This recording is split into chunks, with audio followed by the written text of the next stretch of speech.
So the cricket ball throw in action in the middle of the field as we take in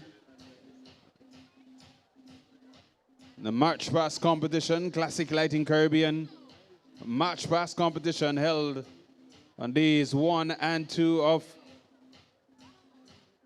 the GAPS Intercall Games. Some 27 schools sponsored by Classic Lighting Caribbean.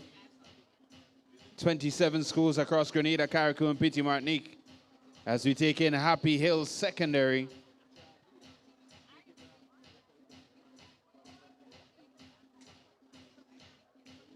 With their eyes right, the Classic Lighting Happy Hill Secondary.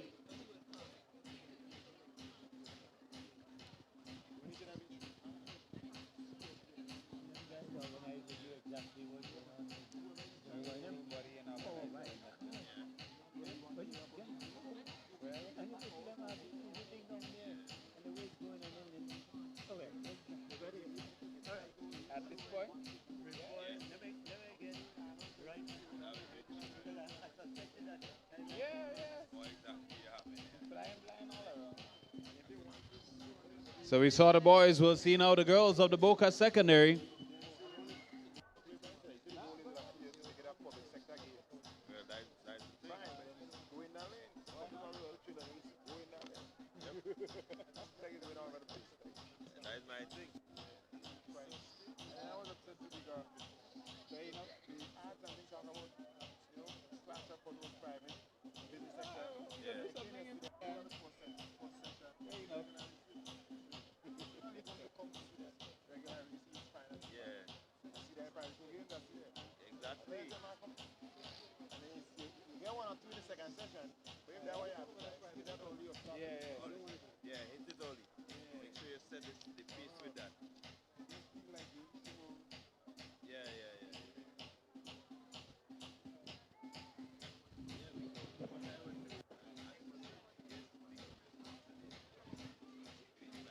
So the Boca Secondary School on display on the main screen.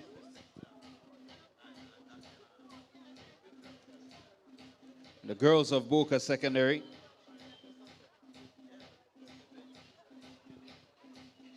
Rebranded their uniforms back to the classic green, black, and white. Reclaiming the title of the Green Machine.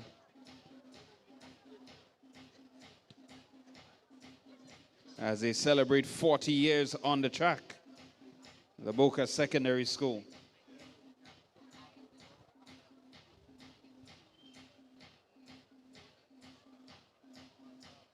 So action continues in the field. Cricket ball throw out in the middle. We continue to take in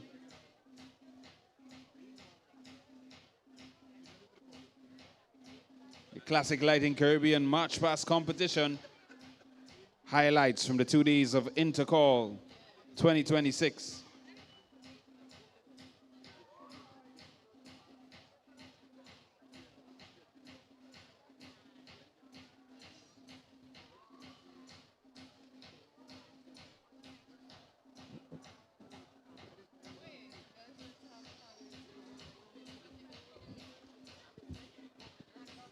We head up to Crown City MacDonald College.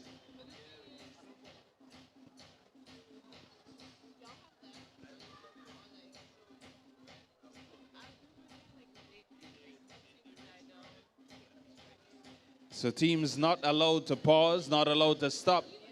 MacDonald College still finding a way to produce a moving display at the Match Pass competition.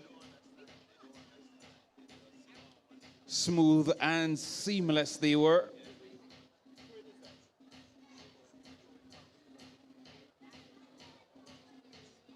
An arrow piercing into the hearts of the viewers.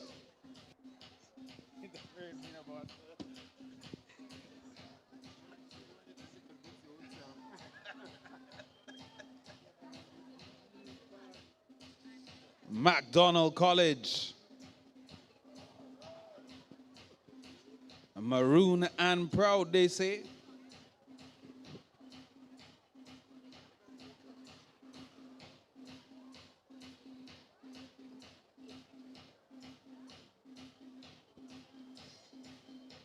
Producing their display.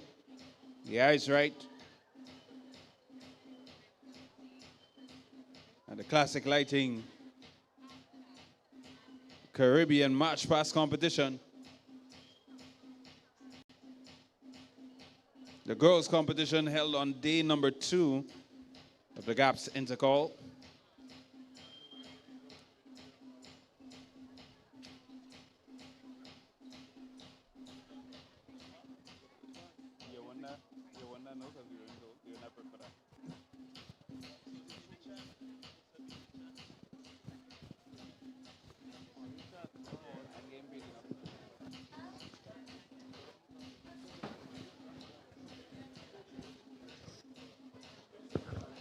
Here were your eventual winners, the Anglican High School.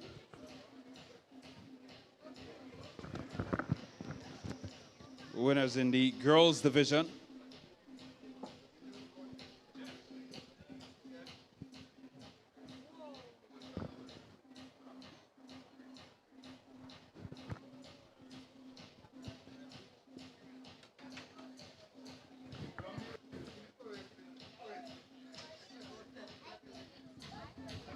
The Anglican High was indeed one of the standout performers on the day. Some thought they were awarded the title controversially, but outstanding they were indeed in the 2026 edition of the competition.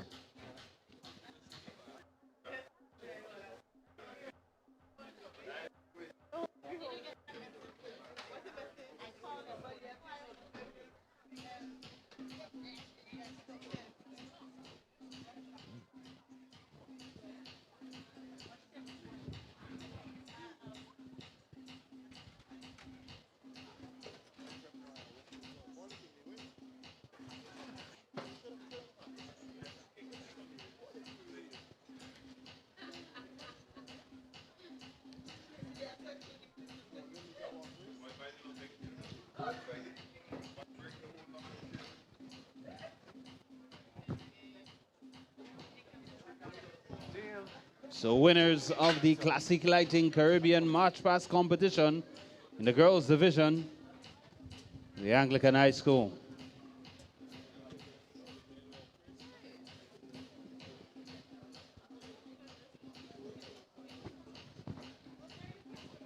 Next up, one of the standout features. This one made quite the splash, both at the event and for days after.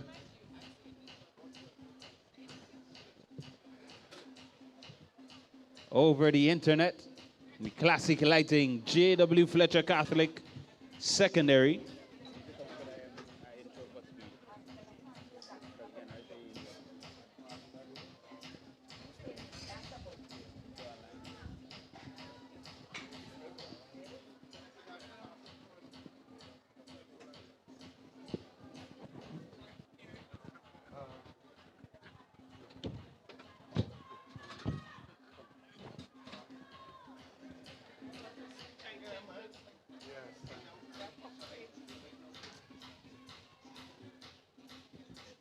We love the creativity and the novelty from the girls of the J.W. Fletcher Catholic Secondary. A breath of fresh air they were in this year's competition. But I wouldn't finish at all. The Jokers. Good one, though. Good one.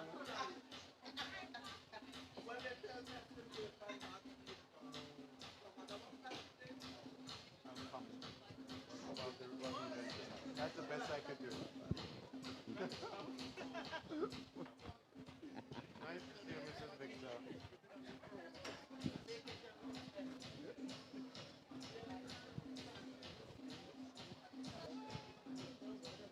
Yeah?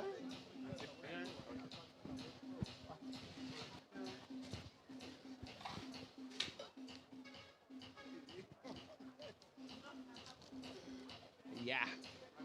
Yeah. To the J.W. Fletcher. The J.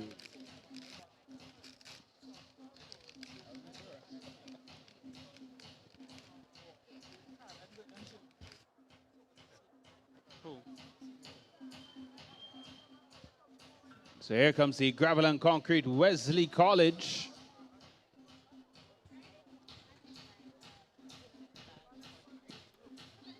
We love to see the boys and girls of the Wesley College as they prepare to celebrate 50 in October of this year. They'll be celebrating 50 years as an institution, the Wesley College.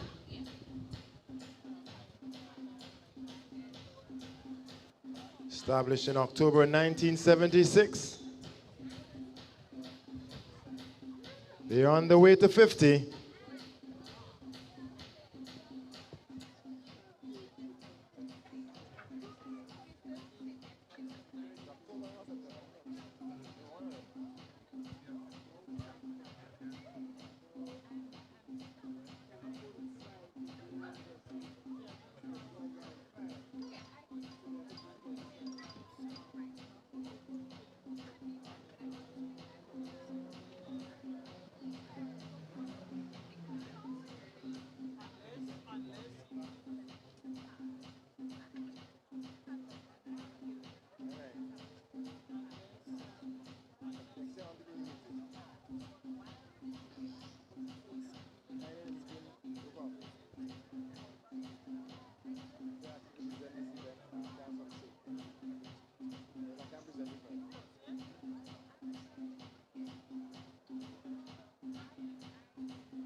So we saw the boys.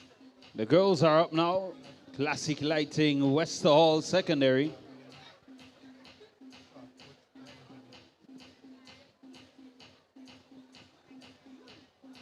Feature of bright green elegance. Wester Hall Secondary.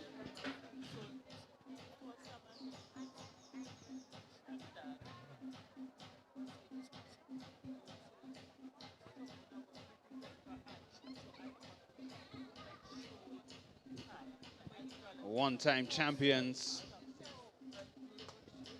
of the Intercall Games, the boys division.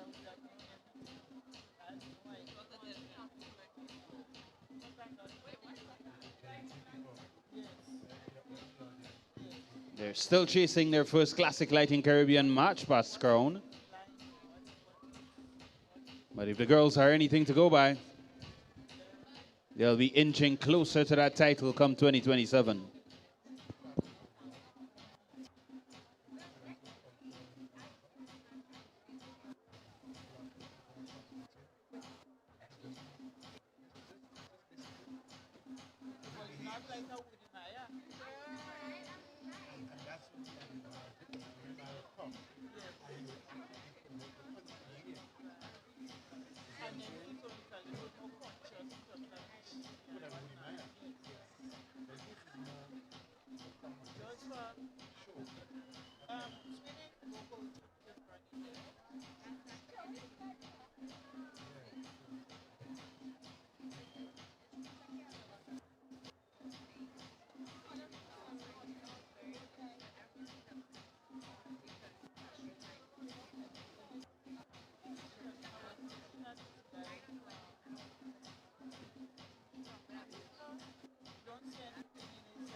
So the action continues here at the Classique Lighting Caribbean Communal Invitational 2026.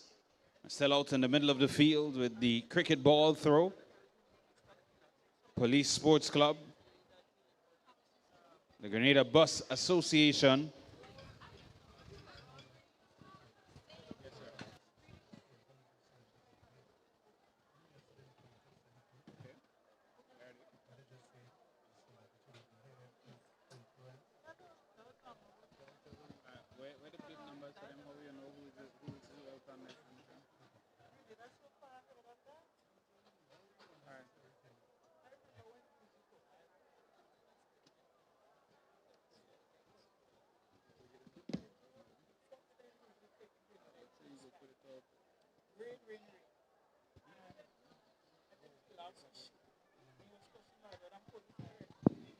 So we're getting set to head back to the track for the 400-meter walk race. Business sector back in action. We have the women and men set to compete.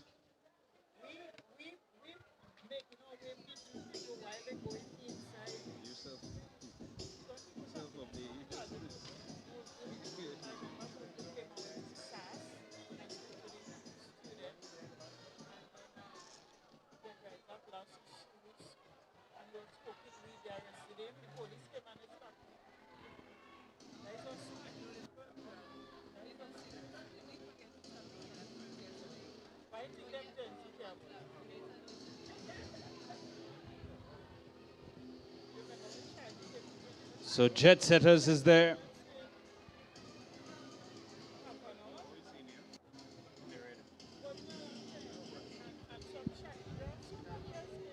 Jonas Brown and the Hubbards.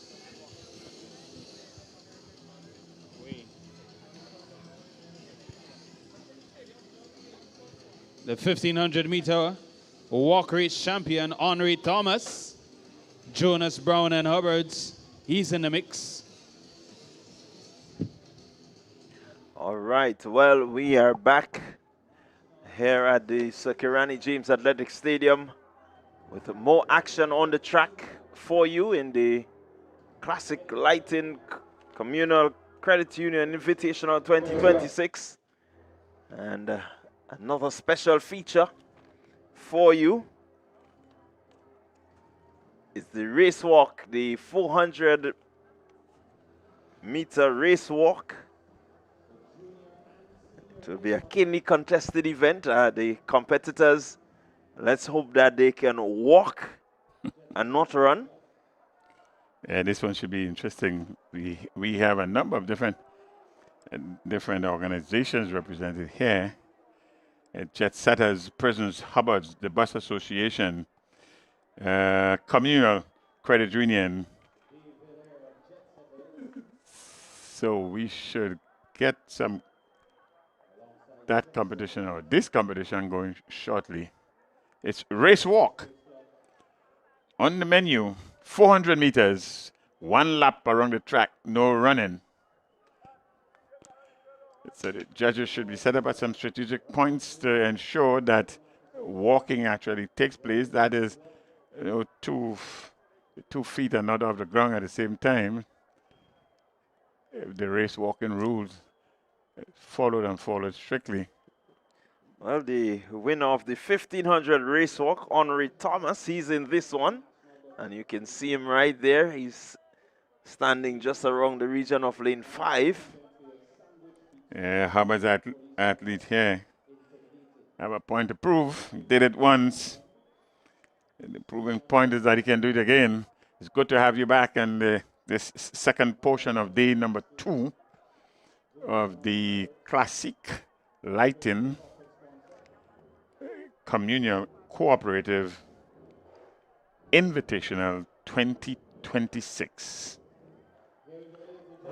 Well, they have gotten to the line in a manner that suggests that they're going to walk and walk rather quickly.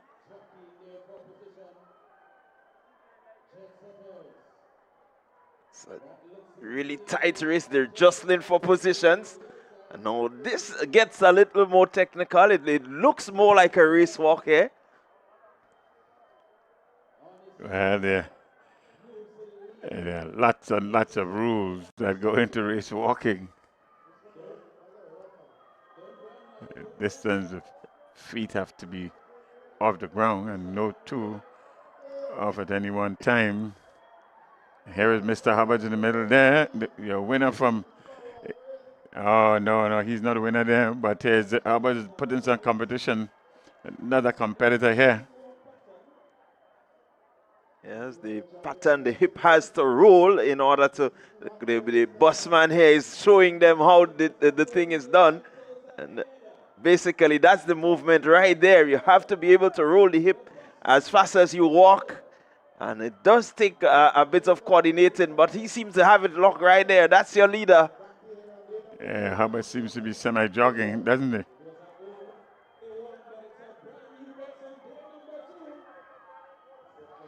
The bus association is talking some talk here. He's heading into the straightaway now.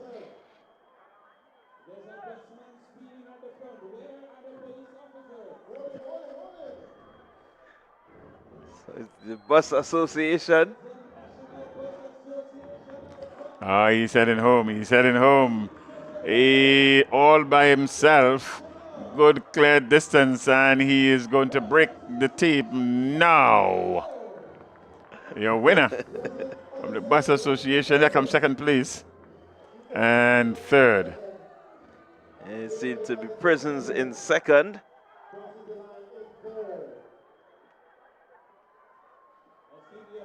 Certainly a keenly contested event. We're going to bring you the official results as we have them.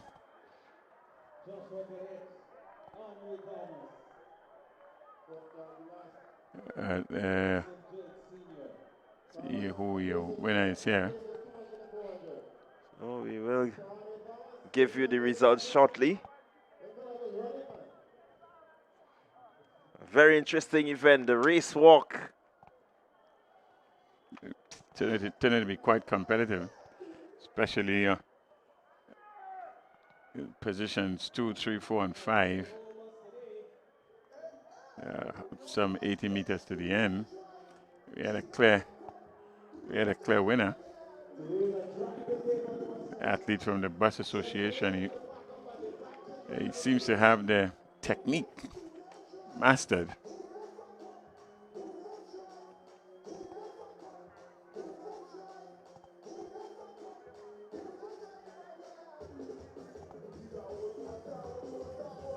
Yeah, so we await the results.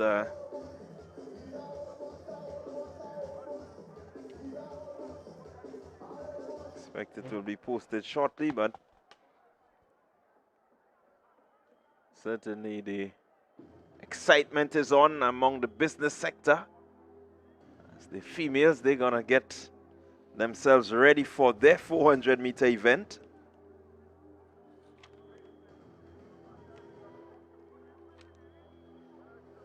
There are 4 competitors entered here. 400 meters race walk for the business sector. That's up next. Well, it's Hubbard's coming up against the Communal Credit Union. 5 persons now loading. It's race walk. Women. Communal Cooperative.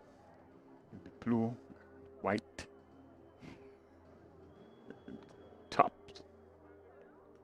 And Hubbard's pink and black slacks, tights,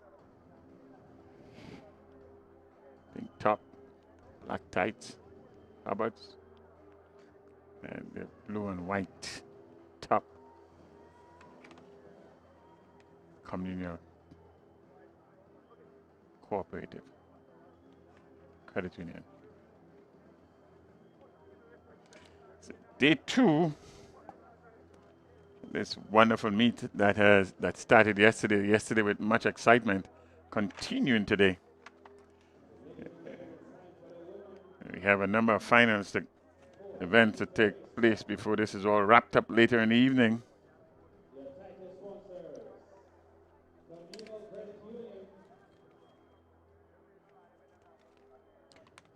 So it's the race walk business sector women.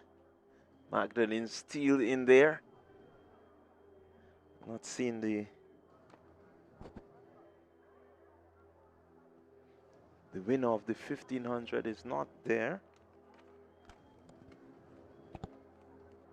Specialty event. Women's 400 meters race walk. On the track, that's what's up next. And then that will be followed by the 800 meters. That's an open run for women.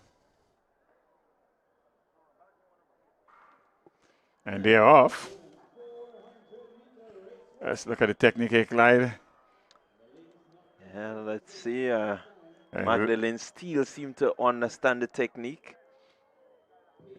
Rolling the hips as you go along in the walk-in. The athlete there from Hubbard seemed to have the technique thereabout.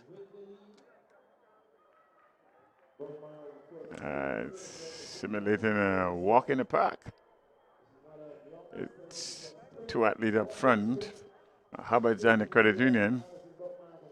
And there is a 10-meter gap between third place, or the one athlete chasing the leading pack of two. And then there's another 5 meters. The next two athletes picking up the rear. They are just about 180 meters complete. They're heading towards the 200-meter mark. It's a walk race, but it still calls for fitness and a bit of technique.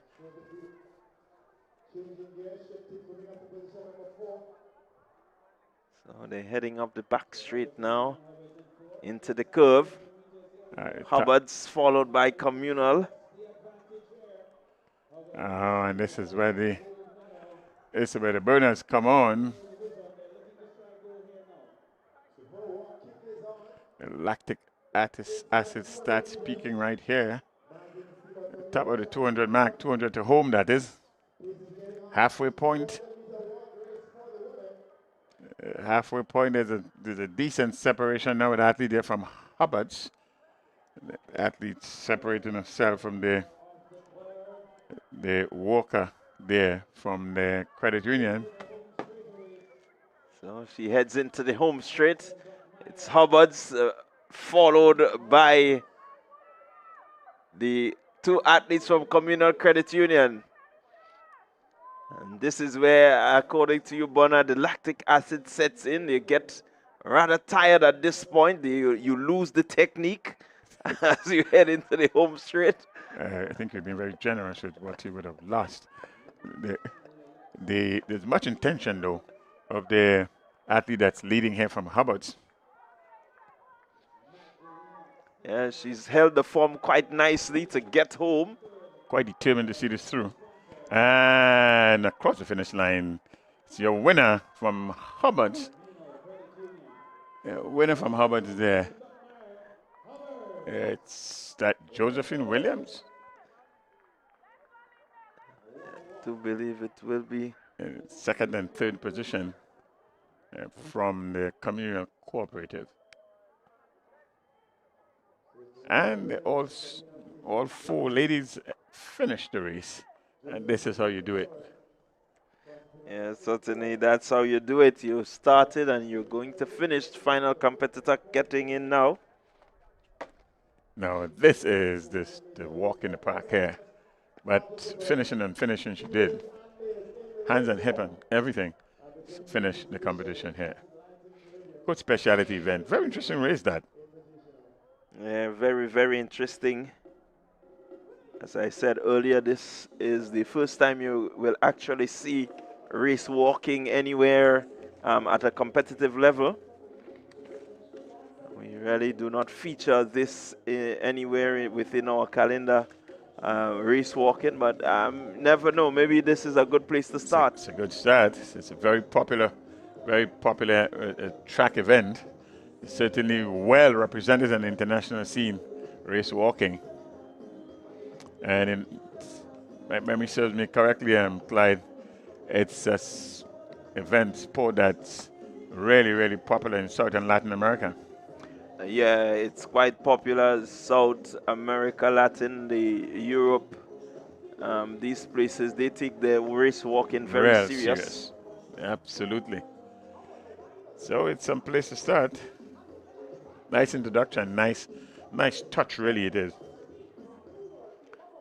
Yeah, it just may inspire someone to want to continue or want to be a part of it. On your screen, there is certainly in the background, throwing the cricket ball. See, it's happening. As we get information, we will relay it to you. Well, we do not have any hurdles event on our schedule, but I'm seeing the hurdles in the foreground, and I can imagine that this will be an event where I know we expect a special guest to be here, and so I presume might very well be the surprise package, or part of the surprise package right here. And as was pointed out earlier, there is one of the huddles in the three huddles that's lined up here. One of the three is of the shorter kind, favoring design for women as different from the taller huddles or the higher huddles, placed high at a greater height for the men.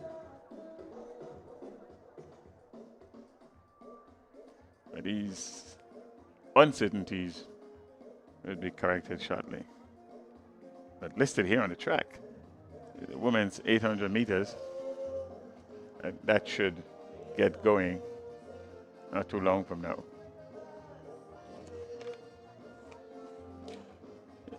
You are viewing the Classique Lighting Communal Credit Union Invitational 2026. Title sponsors: Classique Lighting. I keep saying lightning, it's lighting. Classique Lighting and the Communal Cooperative Credit Union.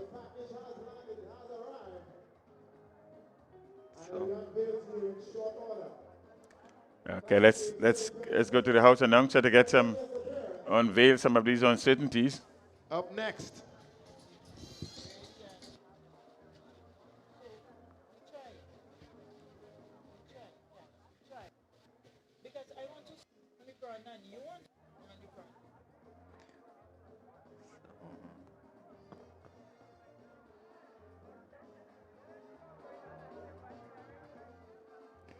Suggests we are at a Gemini inflective point here. As soon as we switch to the house announcer, we switch off. Yeah, well, there seems to be some preparation for a special activity, as I said. And any time from now, we will expect to see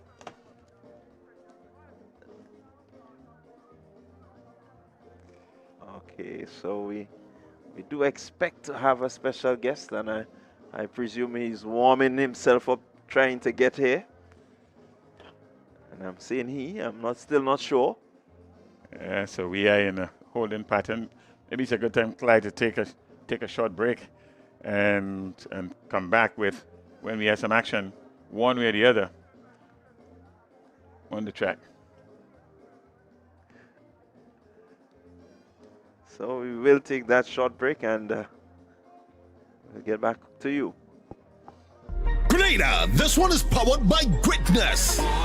The Classic Lighting Communal Credit Union Invitational Games hits the Kirani James Athletic Stadium this April 25th and 26th. And it's all made possible by our incredible sponsors. Big respect to Sonova Inc., GBN, Holy Natural Spring Water, DigiCell, Flow, Hubbard's, Tropical Catering, D's Sporting Goods, GIDC, Gators Tasty Foods, Nawasa, Grenada Paper Products, MTV, Informer, Star Printers, Go to Fat, Just School Creative Media, T&R Communication, Louison Creation, Grenada National Stadium, Huggins, WeFM, GTC Radio, Choice Bakery, Blue Bubbles PA Rentals, and Defense Supplies Company, Nexio, Grenada Athletics Association, Ambigram, Creative Studio, Party Grenada, Things Local Grenada, and Better Call Sean Services. And a special thank you to the Communal Credit Union, powering the vision.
All right, so we are back with you.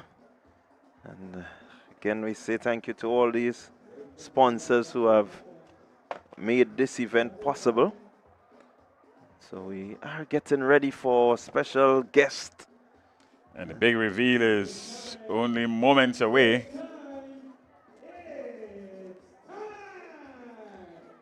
And the special guest here, let's go to our house announcer.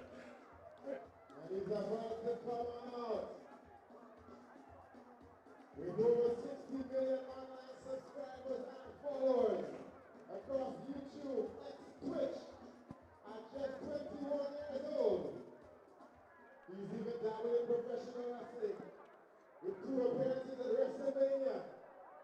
From Cincinnati, Ohio, In the USA, Darren Jason Watkins Jr. Classic Lighting, welcome to I Show Speed.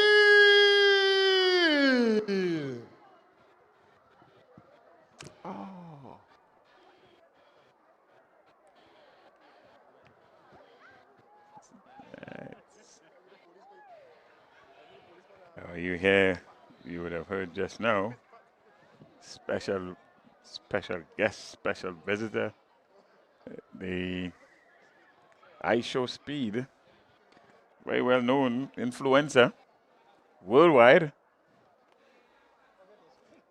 He has taken on the very best. Let's see what his competition here is like today.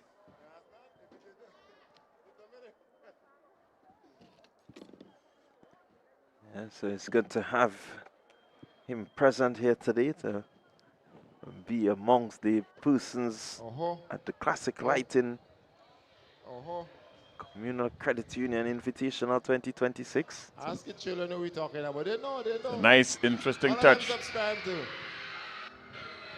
Yeah, I Show Here Speed is he popular. is. Here he comes. 60 million subscribers worldwide. Ladies and gentlemen, I Show Speed. Let's get a Classic Lighting Caribbean welcome. Yeah, He's about to challenge our Olympians and elite athletes, Lyndon Victor, Anderson Peters, Carl Ned, Ethan Sam. He wants a piece of this action. Yeah, there he is on your screen. You have 60 million viewers. You are famous. Yeah, certainly is famous. He has really challenged a lot of the subscribers on athletes YouTube. who can run. You've seen him in at the football arenas. He's been at the athletic stadiums. Certainly challenging himself in terms of having speed across different formats, different sporting events. He's challenged Cristiano Ronaldo and some of the big boys. And here he is now to take on Lyndon Victor, our Olympian, and Carl Ned in a 60-meter hurdles. Here we go, here we go, here we go, here we go. It's I Show Speed versus Team Grenada. Seen him challenge a number of the NFL stars. Oh, very much so. Very much so. Anybody supporting our homeboys? Any Grenadians in the building?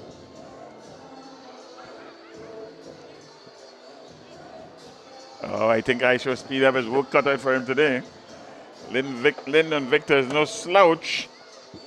Carl Ned is good, and simply put, he has a technique right. And 60 million viewers will get a peeking of what the Spice Isles has to offer in terms of track and field. Classic lighting. He's got some challenges to do. I know many of the young athletes First up, who are participating in these games would love to get a picture next to him. you take on Anderson 60 Peters in the million javelin views throw. You take on means Ethan that Sam in the YouTube is 100-meter paying dash. him quite a lot of money. He wants some action in the short put. He has been all over the world. Oh, I like the youngster at the back. There's nothing, absolutely nothing to lose. The showing that you get, just being in competition with this superstar influencer here, make the day. Here we see sprinkled thereabouts. Our local stars, Anderson Peters right there, Lyndon Victor.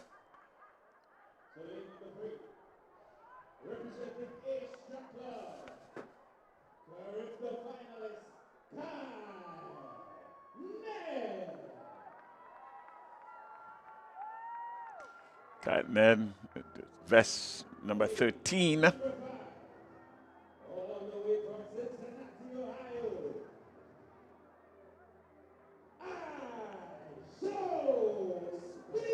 I Show Speed. Introduced as coming from Cincinnati. Challenging Kylnet and Lyndon Victor.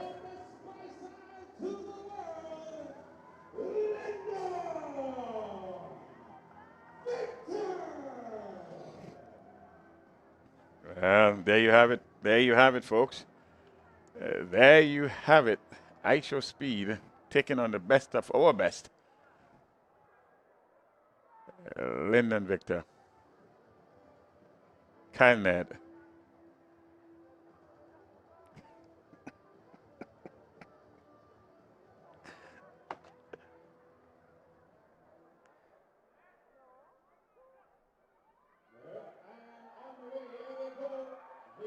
And the race is on. And the race is on. Victor showing him how it's done. Pretty easy run there for Victor. Now you have to know the technique and understand the technique. So I'm looking forward to see all three of them in action shortly. So this seems to be a practice run.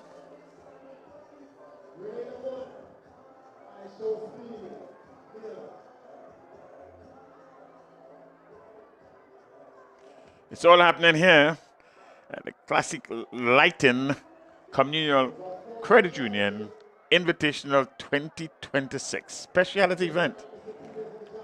Superstar guest appearance here. I Show Speed.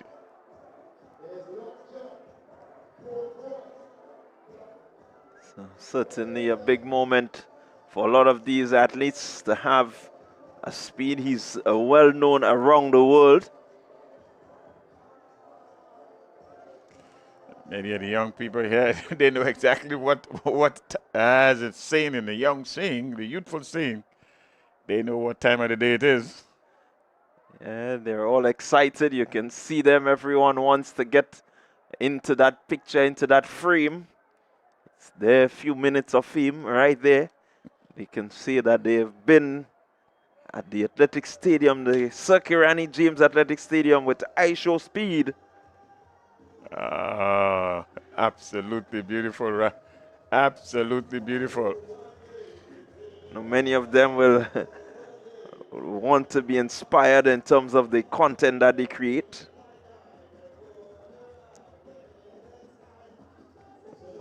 The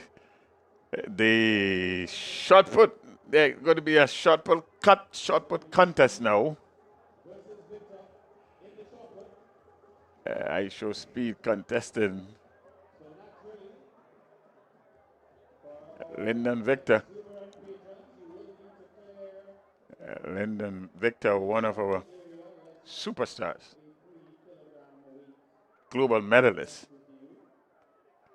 multi-eventer, class.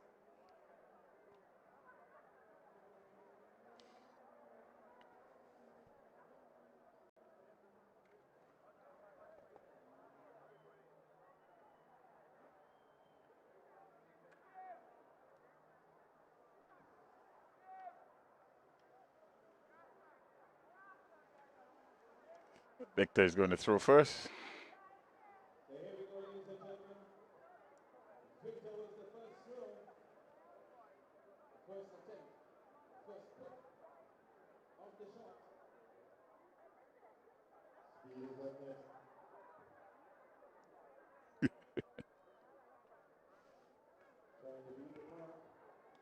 So I Show Speed just putting on a little show there.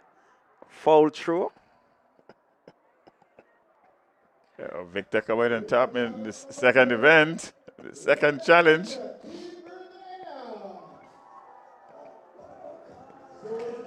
So that's 2 out of 2. 2 out of 2 for Team Grenada. 2 out of 2 for Lyndon Victor. 1 out of 1 in terms of popularity is I Show Speed. 60 million viewers worldwide.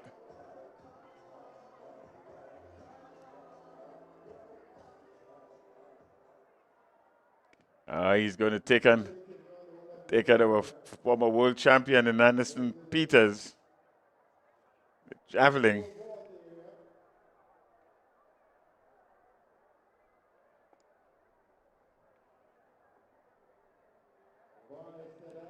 What a memory for these young people here. Yeah, many of them really happy to be out there. I could imagine the excitement, but they do need to give him some room. Putting on some exhibition events.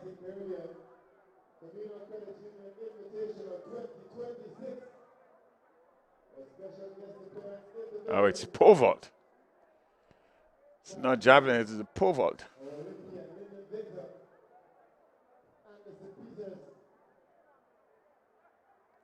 So it's Lyndon Victor in action again with I Show Speed.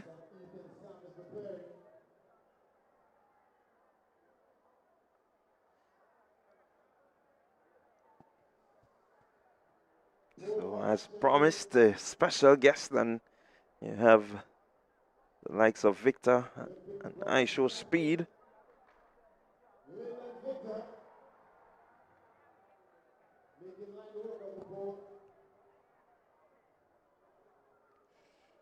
Victor clearing the very early height here.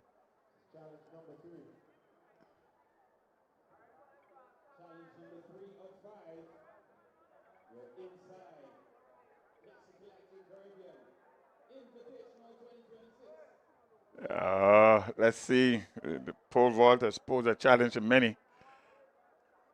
Let's see what I Show Speed have in store here. It's a very technical event.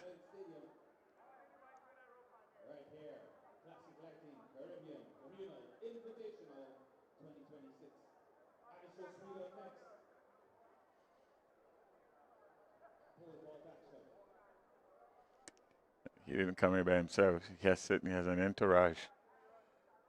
Yeah, he travels around and ensures that he has his bodyguards and everyone. It's his full team with him. Very well-known content creator. It's good injection. Has traveled the world creating content. Well, it's E for effort. He certainly made the effort here. So Grenada 3, I Show Speed 0.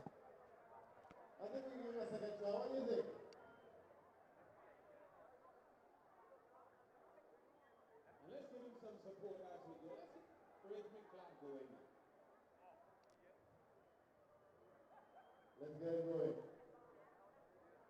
We want to offer some spice hospitality. We want them to be welcome in the spice hut. Please consider what we have to offer.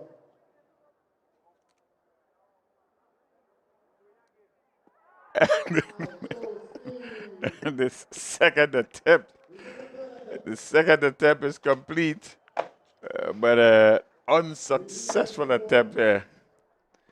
Yeah, the pole vault is an event that you have to be very well prepared for. Cannot have doubts in terms of your vaulting. And it continues. Special events, special occasion.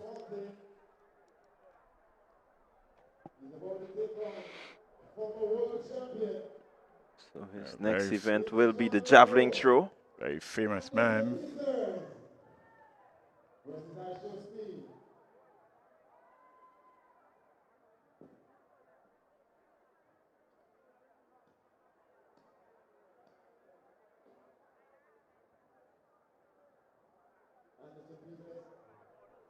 One of the top 5 furthest throws of all time.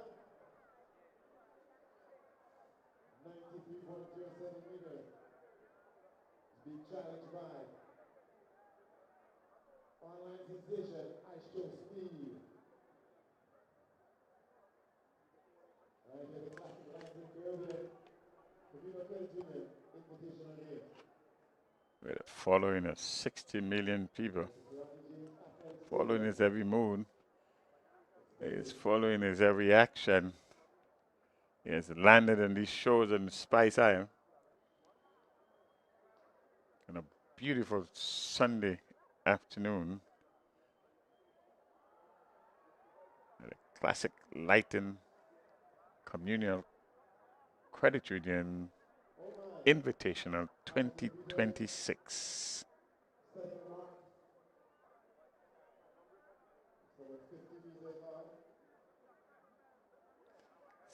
Taking on Anderson Peters. Many persons have tried. Formidable obstacle in Peters. Javelin throw.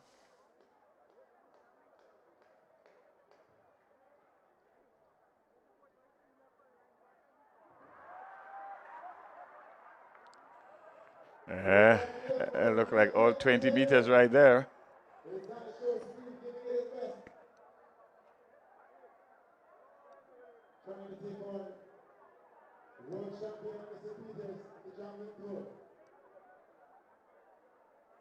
He's going to have a second attempt. Let's see if he's going to cross the 20-meter mark now. Oh, that's much better. He looked like 21 meters.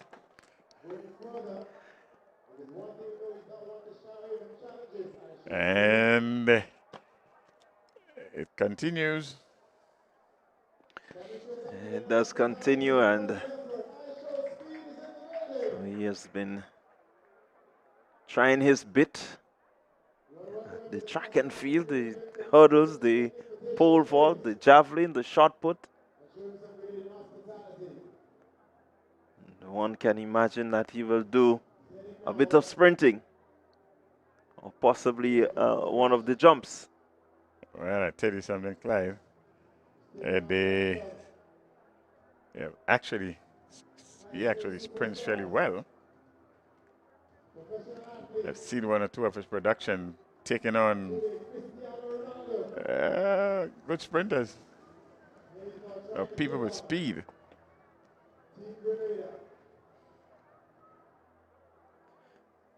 So definitely one will expect him to show that speed that has given him that nickname, Speed. Yep. Well, the young people are certainly enjoying this. Not just the young people.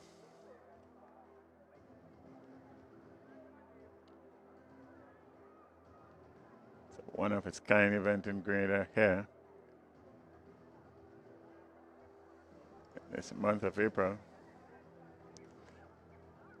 It's absolutely beautiful day to have any track and field event. So why not crown it or have a positive infusion from one who is extremely popular and well known all around the world.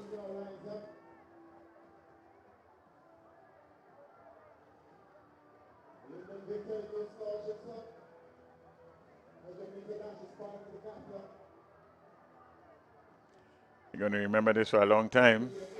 Yeah, they certainly will remember this.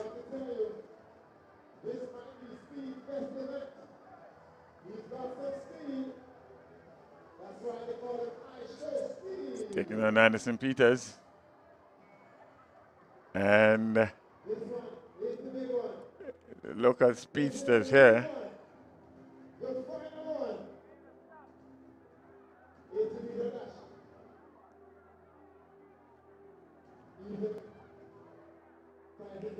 It's Ethan Sam. Anderson Peters in his day was a fairly good sprinter, he was. Yeah, certainly he was a very good sprinter. Showing signs around the middle that may not be so now, but as we said, class is permanent.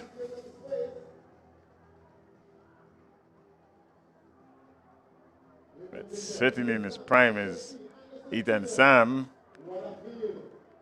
They're dropping at 10.4, 100 meters yesterday. We know what he's bringing to the table. And Lyndon Victor is no slouch himself, so I Show Speed certainly has formidable companionship here. And they're off.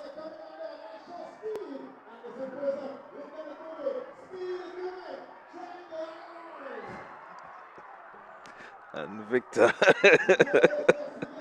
what a show. Ethan Sam and Lyndon Victor just getting the moment to race with I Show Speed. And you couldn't tell who was the winner by the crowd reaction. As the crowd reaction, you would think this is the winner here, but I guess winner in certainly the popularity contest and race by a long shot is I Show Speed. And Anderson Peters didn't disappoint with his first 15 meters, and that's it. Yeah, certainly a big moment here for many of the youngsters at the stadium here. It's the Kirani James Athletic Stadium, the Classic Lighting Communal Credit Union Invitational 2026. Many of the youngsters in competition, you can see them following I Show Speed. A very big moment for many of them. They will remember this for years to come. They will be talking about this for days, maybe weeks. Oh, he's making his way off the field now. How do you top this for the next event? Yeah. Certainly it will take some topping. You will get an opportunity to maybe sit and look at a few of the athletes as they put on their speed. Absolutely. Because we do have a number of events coming up. Wonderful injection for the relatively small crowd here, but certainly big in popularity and certainly broadcast all around the world. Because this is a big moment. This is a big man in terms of following. Would have registered the Spice Isle as a prime premier track and field venue. And kudos to Classic Lighting and Communal Credit Union for gracing the viewing public and spectators here with one of the popular influencers around the world, I Show Speed. So we're gonna get back to the track shortly. As the excitement just peters down a bit. So, ladies and gentlemen, this was the big show. We were wondering for a while as the hurdles were up on the track. So all the wondering is finished. That special arrangement.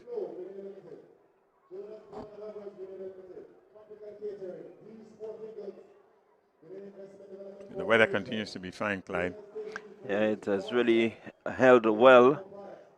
We did expect a 40% chance of rain, but we have not seen it, and I think most persons will be comfortable with the sort of cloud cover that we've had. It's not been extremely hot.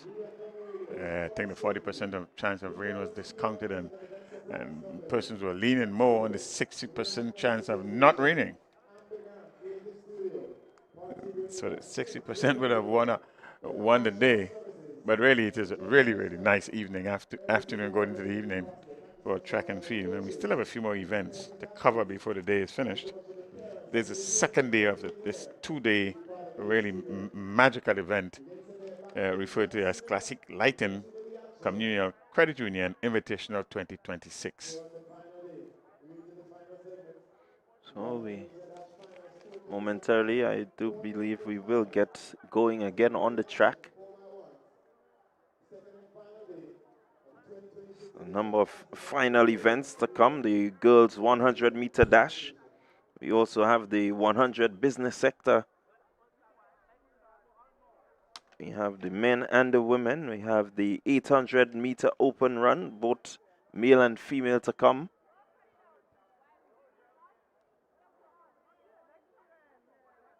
Again, we see a very healthy field in terms of numbers registered here at the 800 meters open for men, and 31 registrants here.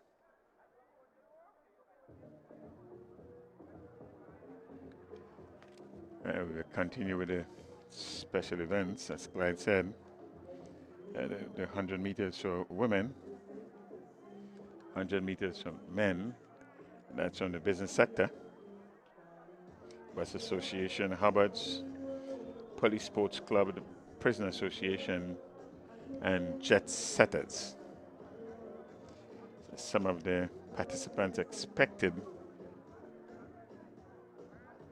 these specialty male and female events.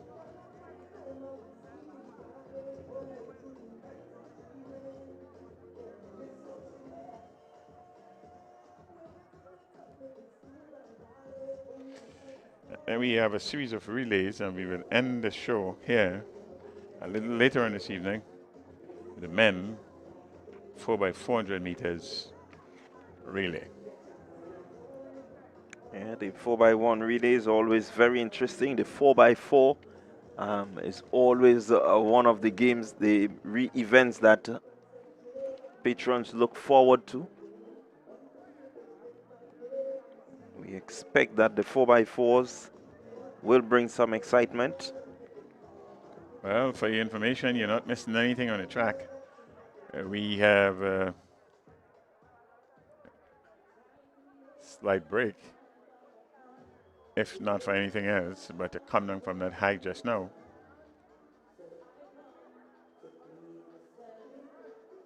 So we get back to some live actions. So a short break. We are going to take a short break before we come back with a live coverage of the action back on the track. Grenada, this one is powered by Greatness.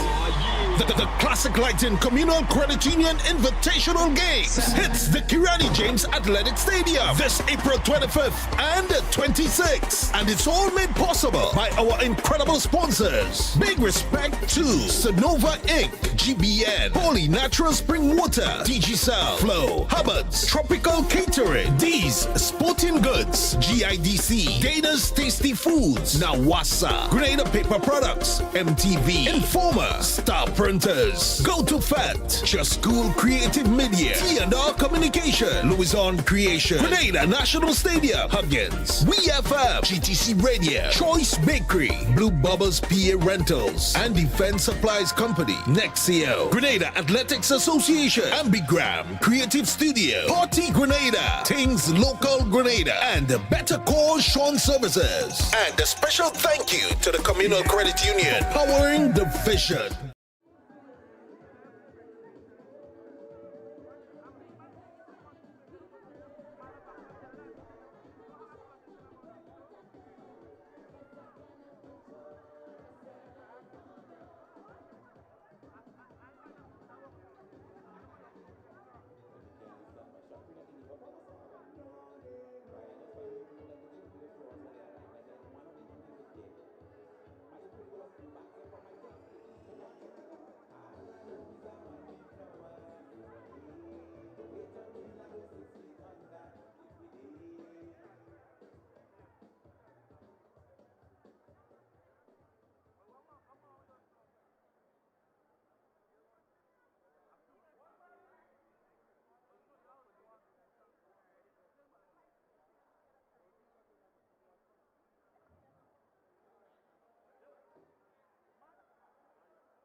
Starting off for event number 69, women's 800-meter run open.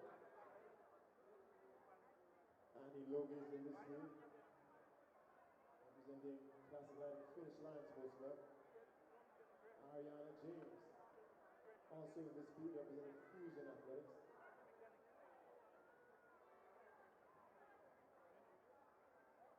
Tiffany Abraham, representing Artist Track Academy, she's in this field.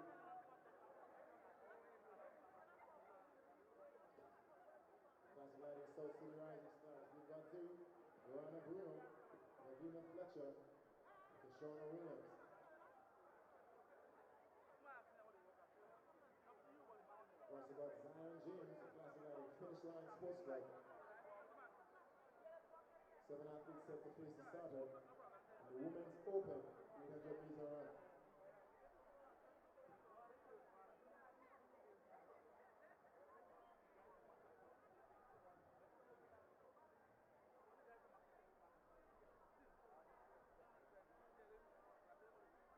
The 800 meters open. Welcome back. Live action on the track.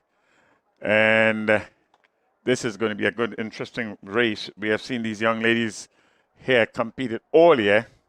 And so it continues on this second day. Yeah, certainly we expect to see some good, keen running. You have the likes of Annie Logie in this field. Kiana Alexander, we saw her in the 1500 meters. So she's here. Have Ariana James also in that field, so certainly a good field. Three athletes here from Classic Lightning's South City Rising Star. Two from Classic Lightning Finish Line. Classic Lighting Finish Line. Tiffany Abraham should be there, Altitude Track Academy.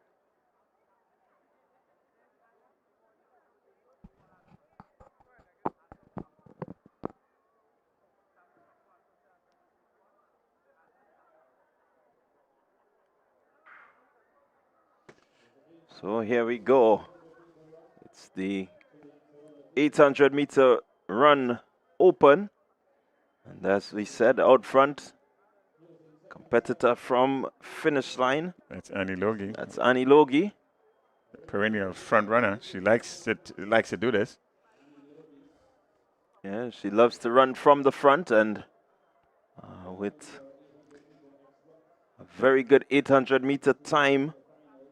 And that's James. That's challenging her. That's Ariana James from Fusion Athletics. James will seek to stay as close to Logie as possible. So it's Logie, James. I mean, look at the athlete coming in there from South City Rising Stars. As the bell goes, final lap. Logie completing that lap just about a minute to go. Let's see what happens from here. Just about 10-15 meters lead between herself and Ariana James. So Logie just about 250 meters left in this one, the 800-meter open run, women. Looking to close off here, 200 meters and closing. Annie Logie looking to put on a very impressive time. She has kept the pace really nicely. Let's see if she can increase that pace and really look to dip for the line. She looks rather comfortable, no one really challenging her. As she pushes up the straightaway. She's not relenting, she seems to be picking up some speed as she heads towards the finish line.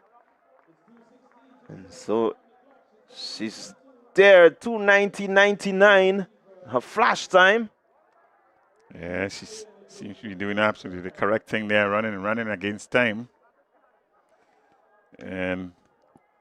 But for the change in the hairstyle, it's business as usual for Annie Logie here in this 800 meters. James in second position, and the athlete there we recognize shortly from South City Rising Stars, Classic Lighting, South City Rising Stars in third position. That's Kashana Williams. So it's 2 minutes 20.01 seconds for Annie Logie there, her winning time there. Fusion 2 minutes 33.31, and in bronze medal position, it's Kashona Williams from South City Rising Stars, 2 minutes 37.94.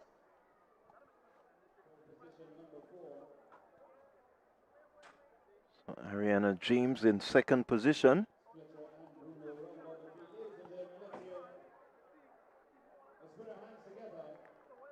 Zion James, 3 minutes 33. And Lavina Fletcher and Rana Bruno completing the 800 meters. And the men are up next. It's a fairly large field listed here. So your top three finishers. Logie, James, and Williams in the 800 meters open.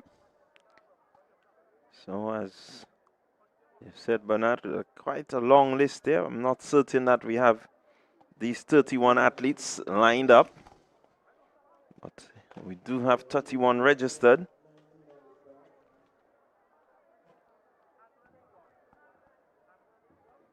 Of course, we will have the likes of Antoine Blackett. Well, it's just about 20 actually at the starting line here. Still a formidable field in terms of numbers. And this has been a story really right throughout the season. Good participation among the long and middle distances. Well, this is the 800 meters, so we do expect to see quite a bit of competition. I can tell you from what we've seen throughout this season, all the 800 meters events at the national championship, at the intercall games, and have certainly gotten down to the wire. Certainly on paper here, we have 2 men under 2 minutes. And so that will speak for itself. 1 minute, 55.02 seconds. That's Antoine Blackett. He will be in a mix right at the end, one way or the other. And Taj Thomas, both from Fusion, 1 minute, 57.02. These are the seeded athletes listed here.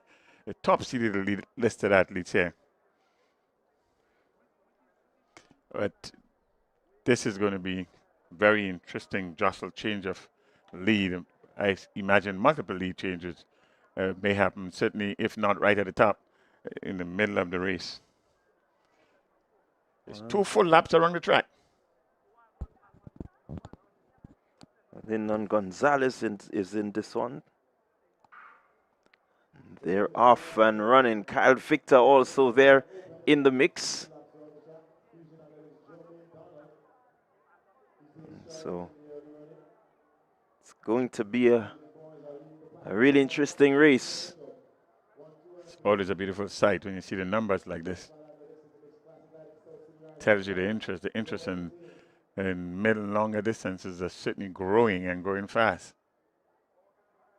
It is growing and growing rather quickly. It's been very competitive all season.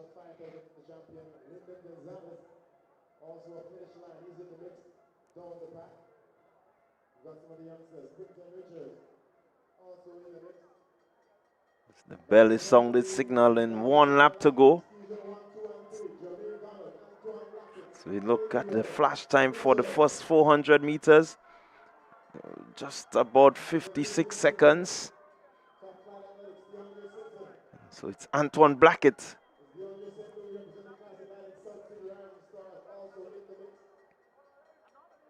So the pack just separating themselves now. Top 2. Mitchell looks to go ahead. Adriel Mitchell, Fusion, he has taken the lead over Antoine Blackett. Blackett with his traditional headband. Mitchell looking to extend a lead over Blackett, but Blackett is keeping right there, closing in. Can Mitchell sprint it home? Here comes Blackett. Mitchell has to respond. We know it's going to go down to the wire. Blackett and Mitchell. Blackett, Mitchell. Blackett looks to go past Mitchell. Blackett with some momentum and has caught Mitchell. It's going to be Antoine Blackett to the line. It's fusion right to the end.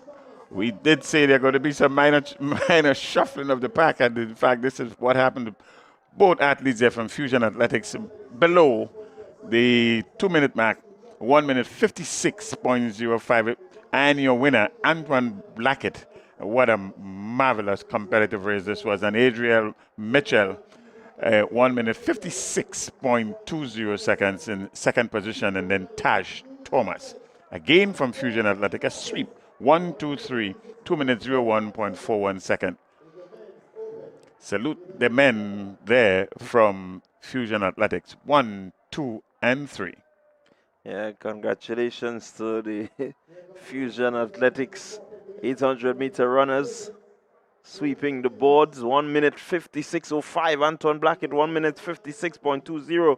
Adrian Mitchell, Taj Thomas, 2 minutes 01.41 seconds.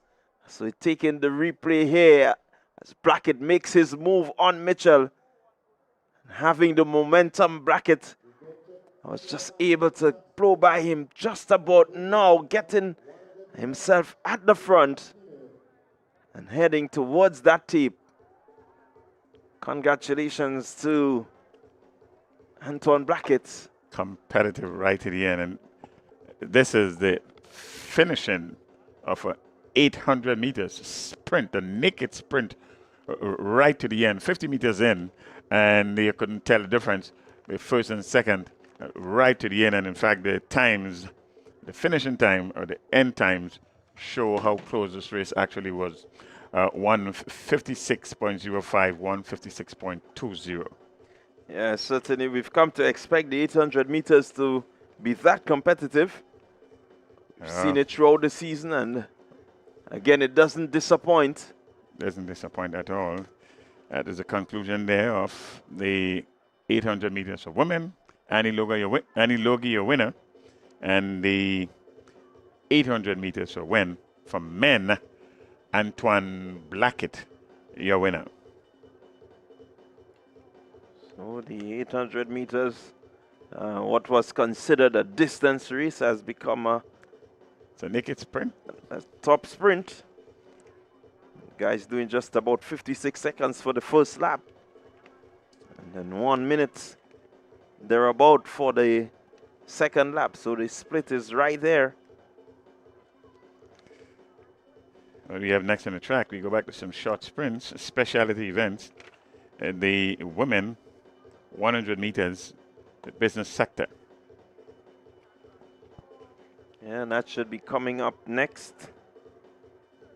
It's going to be Digicel Huggins, Jet Setters, Communal Credit Union, ACB Bank. We just may see a bit of Nexa here, hopefully.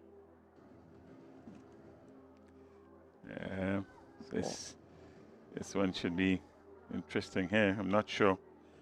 Jet Setters, they represent the nature of their business, but Jet Setters are here. We have two representatives in this event.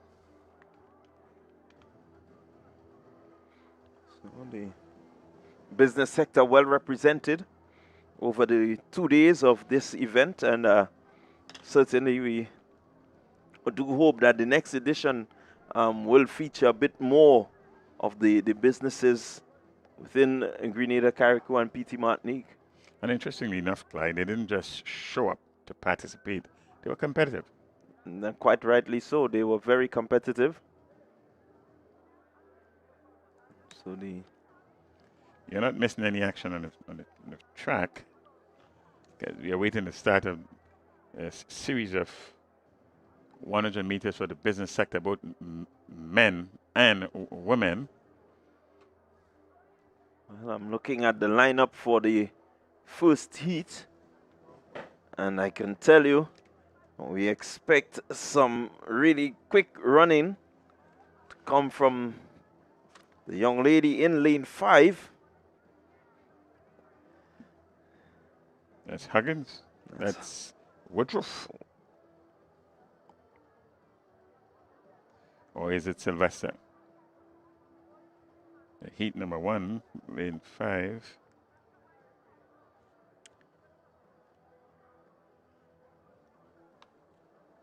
Let's see if they are going to merge the two heats into one.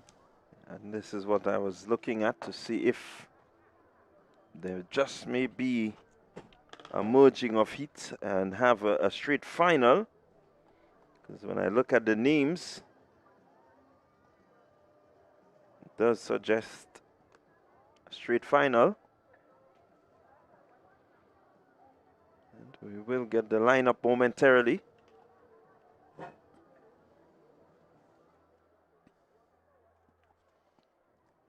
So it's Classic Lightning Communal Credit Union. Classic Lighting Communal Credit Union Invitational 2026, edition number 2. And this is proven to be a very popular event. Right towards the end of the track and field season in Grenada here. So in fact, they are going to combine the two sections into one. Oh, let's take the lane assignments. 60-meter silver medalist.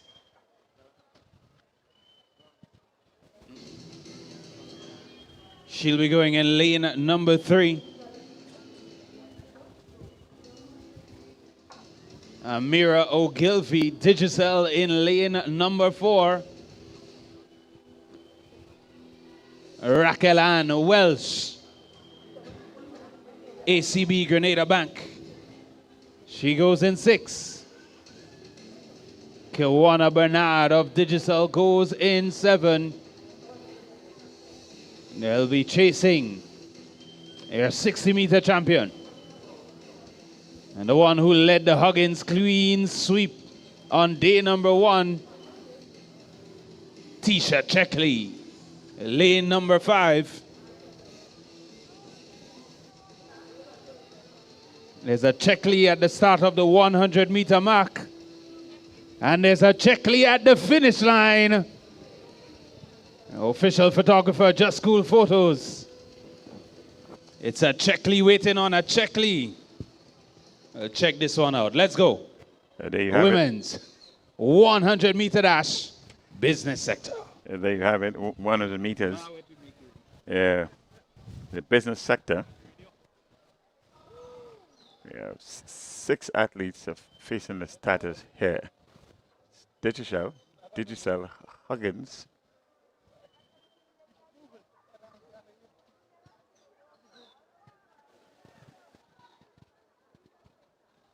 All right, so while we await the start of the event,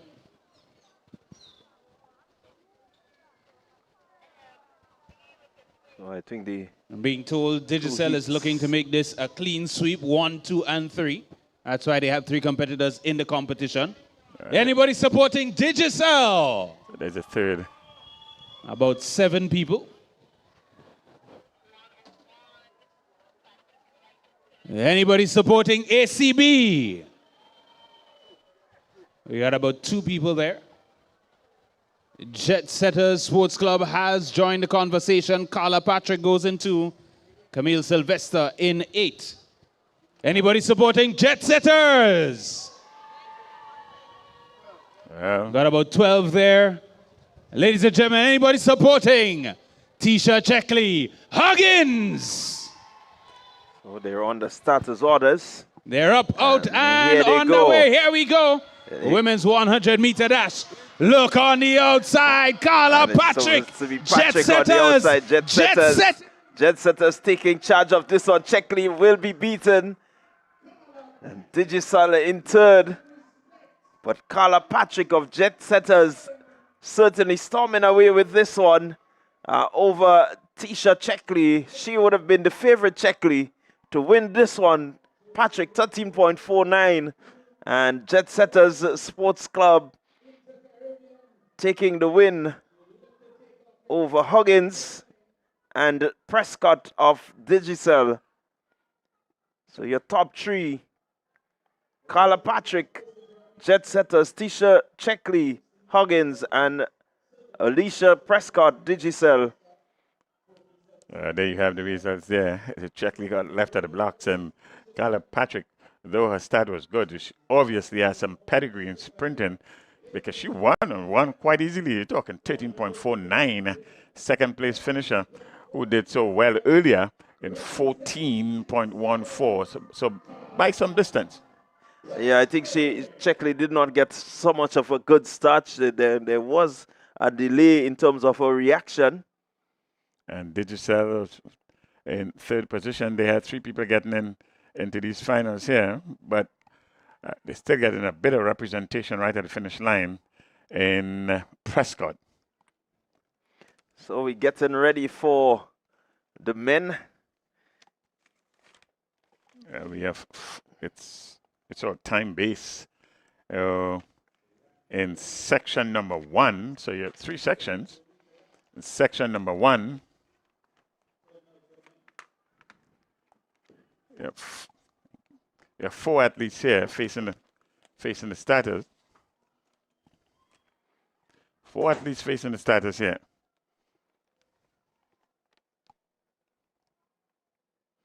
We have Gavin Griffith from the ACB Bank. He's in lane number 1.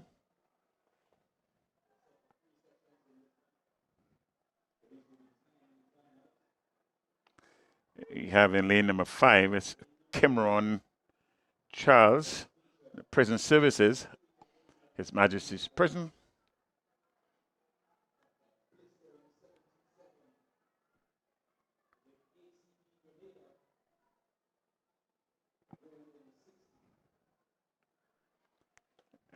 Lane number 6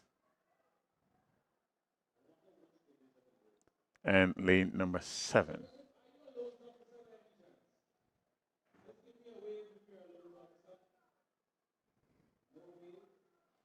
Well, it looks like Trishon Thomas from the Police Sports Club,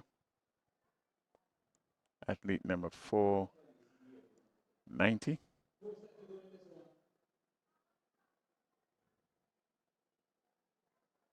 That's Cameron Charles. Cameron Charles in lane 5. And they're off. Here we go.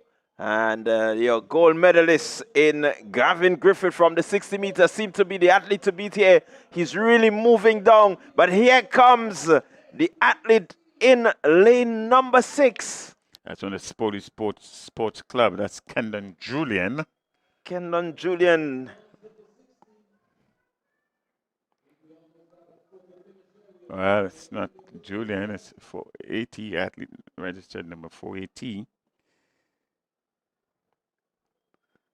So that's it's going to be a time final.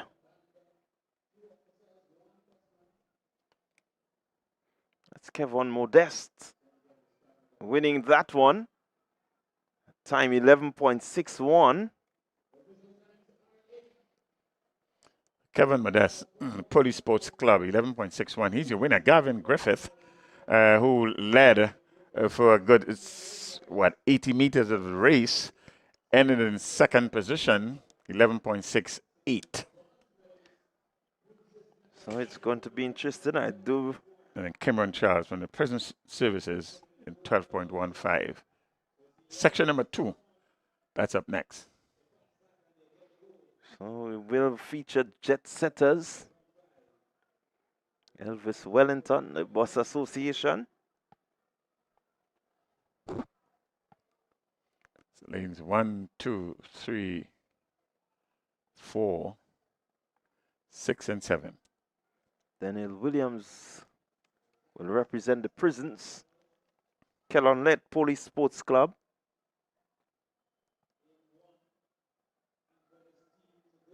Well, let's get lane assignments from the house announcer. Oh, he's got something in him. Atwell Redhead of the Bus Association set to go in 2. Daniel Williams, prison officers in 3. Kellon Lett, silver lat on day number 1. Looking for gold here, day number 2.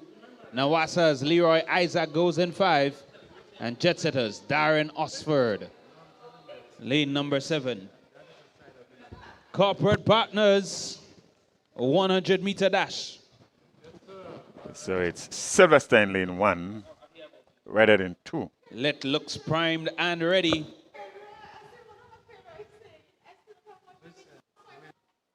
So here we go. They're on the starters orders. And here we go. It's a break. clean start. Let's see. Zachary Sylvester. On the outside, Zachary Setters. Sylvester. Jet Setters looking to run away with this one. Jet Setters will take 1-2. Will have to settle for third position. Very easy in the end. By some distance. As Zachary Sylvester from Jet Setters winning rather easily, 25 meters and 100 meters. The second place finisher tells you 11.58 seconds is Zachary Sylvester, but these are time trials. And we had a win reading of 2.3 meters per second, but it's a good run, a good clear run. In second position here we have also from Jet Setters, 12.24 at Darren Oxford and that's Kellon Lett from the Police Club, 12.60 seconds. So, positive 2.3 meters per second win. So, the guys just getting a bit of a push to ensure that they get across the finish line. They will tell you that if they're not regular in this, any push or help is welcome. So that was section 2 of 3. These are timed based on times. And so at the end of section 3, we'd have a clear indication of who your overall winners are. So section 3, that's up next. Let's take some lane assignments from the house announcer. 11.68 to make it onto the podium. 11.58 if you want the gold. Akim Phillip, prison officers in 1. Rodney George, Bus Association in 2. Rickson Jilks Jr., Bus Association in 3. Deshante Thomas, Police Sports Club in 5. Ryan Joseph, prison officers in 7. It's the field. There you have it. Phillip in 1, George in 2, Jilks Jr. in 3, Thomas in 5, and then Ryan Joseph, the Prisons Association in 7. Or the prison services rather than association. From the sounds of it, someone from the lower stands just got baptized by one of the birds. It's a rite of passage here at the Carriacou James Athletic Stadium. I hear if that happens, you're set to collect some money. Back to the track we go. So we're getting ready for section 3. 11.58 is the time that they're chasing. Here we go. Clean start. 3. And let's see Deshante Thomas running well on the outside. Lane 1 seemed to be Akim Phillip of the Prisons Sports Club, 11.83, but that will not get him onto the podium. He's winning, but he did not run fast enough to get on the podium. Rickson Jilks Jr., second position. Deshante Thomas, 12.21 in third. That's the final heat. This was the slowest of the 3 sections. So none of your medalists will come from this section. So the jet setter Zachary Sylvester, 11.58. He should be the gold medalist. And Zachary Sylvester, your gold medalist. So we have up next on the track. It's the under 15 girls 100-meter final.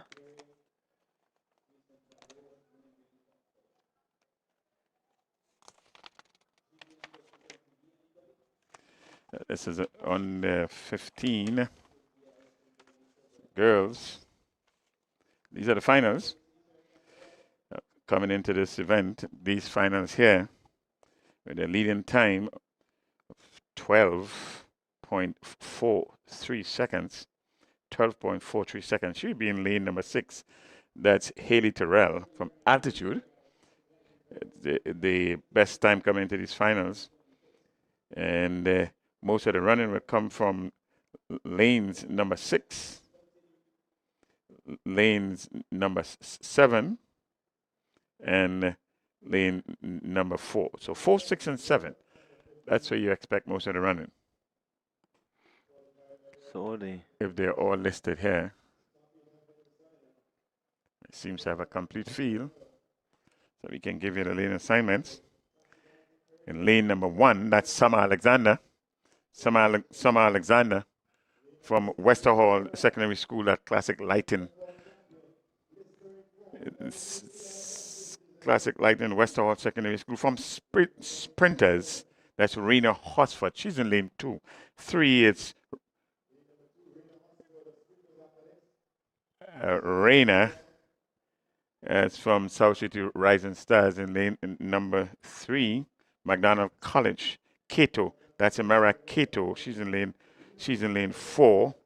In lane 5 is Denise Mitchell from Altitude. Lane 6, Haley Terrell.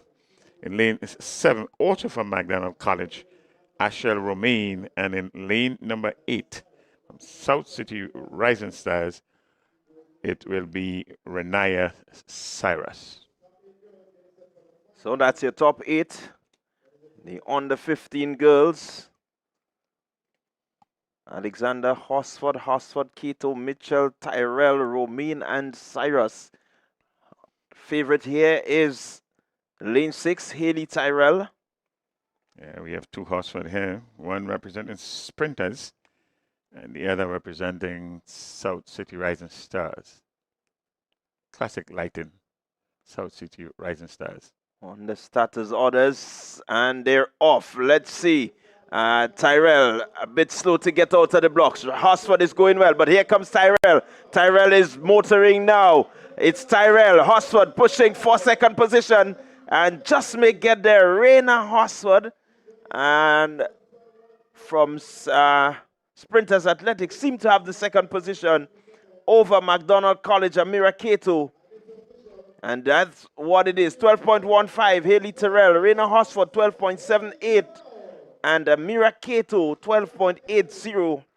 Then there's Terrell here, right at the 70-meter mark, and she just took over the race from there.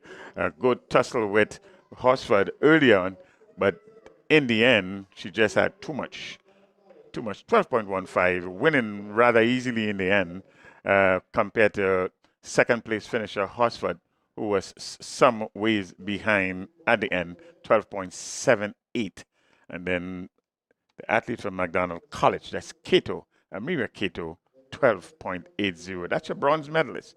And these are your 3 medalists in the 100 meters girls under 15. The boys are up next. A good run from Hosford. Ran well. She came in with 13.05 into the finals and running 12.78. So that's good for her. Well, the boys edition of this with 11.92, the best time coming into these finals. That's Akel Briggs from South City Rising Stars. And the next best time coming in here with a time of 11.94, Andre Coutin from South City Rising Stars. And a mere twitch of a second behind is Leshon Calise from Altitude. Yeah, this one expected to be a bit blistering. 11.92, 11.94, 11.95. Your top 3 athletes. That's Caliste, Briggs, and Coutin. But a sneeze between all these 3. This top 3 coming into these finals. So we expect most of the running to come from lanes number 2 and 3 and number 5. But don't discount Cameron Bonaparte in lane number 6.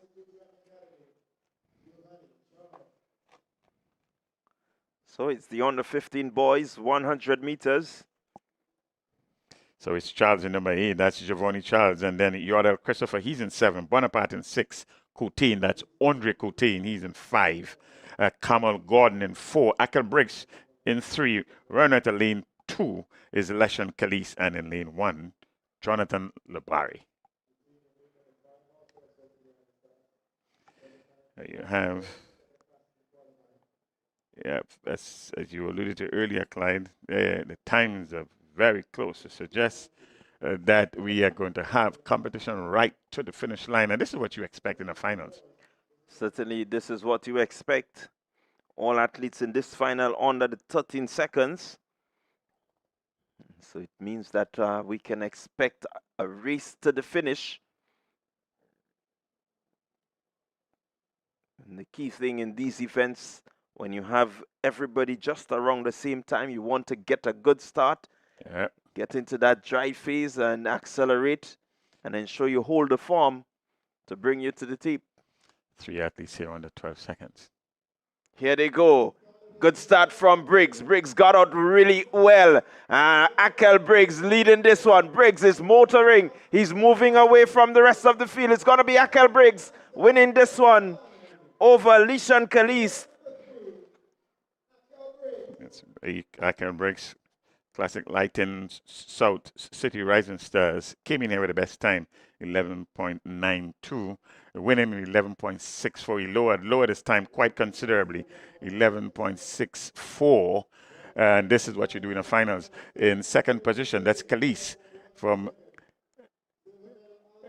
that's Leshan Kalis, 12.02. And Andre Coutin, another athlete from South City Rising Stars, 12.12. So these are your 3 medalists. Well, we expected the medals to come from these 3 boys, and it certainly did come. And just a shuttle. And in fact, we did say keep an eye out for Cameron Bonaparte. He finished in 4th position, 12.40. So true to form. Well, Coutin, who came in with the 2nd fastest time, didn't live up to the 2nd position that we expected. Instead, Kalis was able to really get off and get off well, and had the edge over Coutin. We're going to go to the under 17, starting with the girls. The girls under 17. And Clyde, this one is supposed to be another cracker. We have 3 athletes here under 13, but 4 athletes under 13, and the other 4 under 14. Yeah, again, expect this one to be quick. We can look forward to the likes of Kylie Williams, Brianna Oliver. She comes in with the fastest time, 12.27. By some margin too. Sarah Sandy, 12.86. 12.44, Kylie Williams. That's your second best. 12.92, Sarana Hall. That's your top 4 right there. So we expect the running to come from 2, 4, 5, and 8. Let's take lane assignments from the house announcer.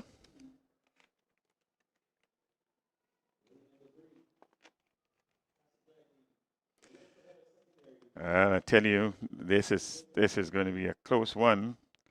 In lane 1, Marast, that's Jayla Marast. In lane number 2, Sarah Sandy. It's good to see an athlete here from Wester Hall Secondary School. That's Sandy. Good time she came in with 12.86. In lane 3, Kevion Joseph. She's in lane 3. Lane 4, Kylie Williams. In lane 4, Brianna Oliver. Altitude, your top build athlete in these finals here. She's running out of lane 5. Keep your eyes on lane 5. In lane 6, KS Swan. Lane 7, Montisha St. Bernard. And in lane 8, Sahana Hall. So again, we expect it to be a pretty tight one to the finish. We have 3 athletes here from finish line. 1 from Wester Hall Secondary School, 2 from Rising Stars. Clean break. Let's see who gets into the running. Oliver starts to run well. Keep your eyes on Oliver. Williams is there. It's Oliver and Williams. They're pushing. Oliver now looking to get into the ascendancy. It's going to be tight. But I do believe that Oliver has it by. Yeah, it was tight, but Oliver seems to have it at the end. Well, it's Williams or Oliver. Williams or Oliver. Williams look good. Very, very good, actually. But Oliver seems to have had it right at the end. Yeah, just by a mere 12.39 and 12.41. It's Oliver with the gold medal there, and then 12.73. Very close race as we predicted.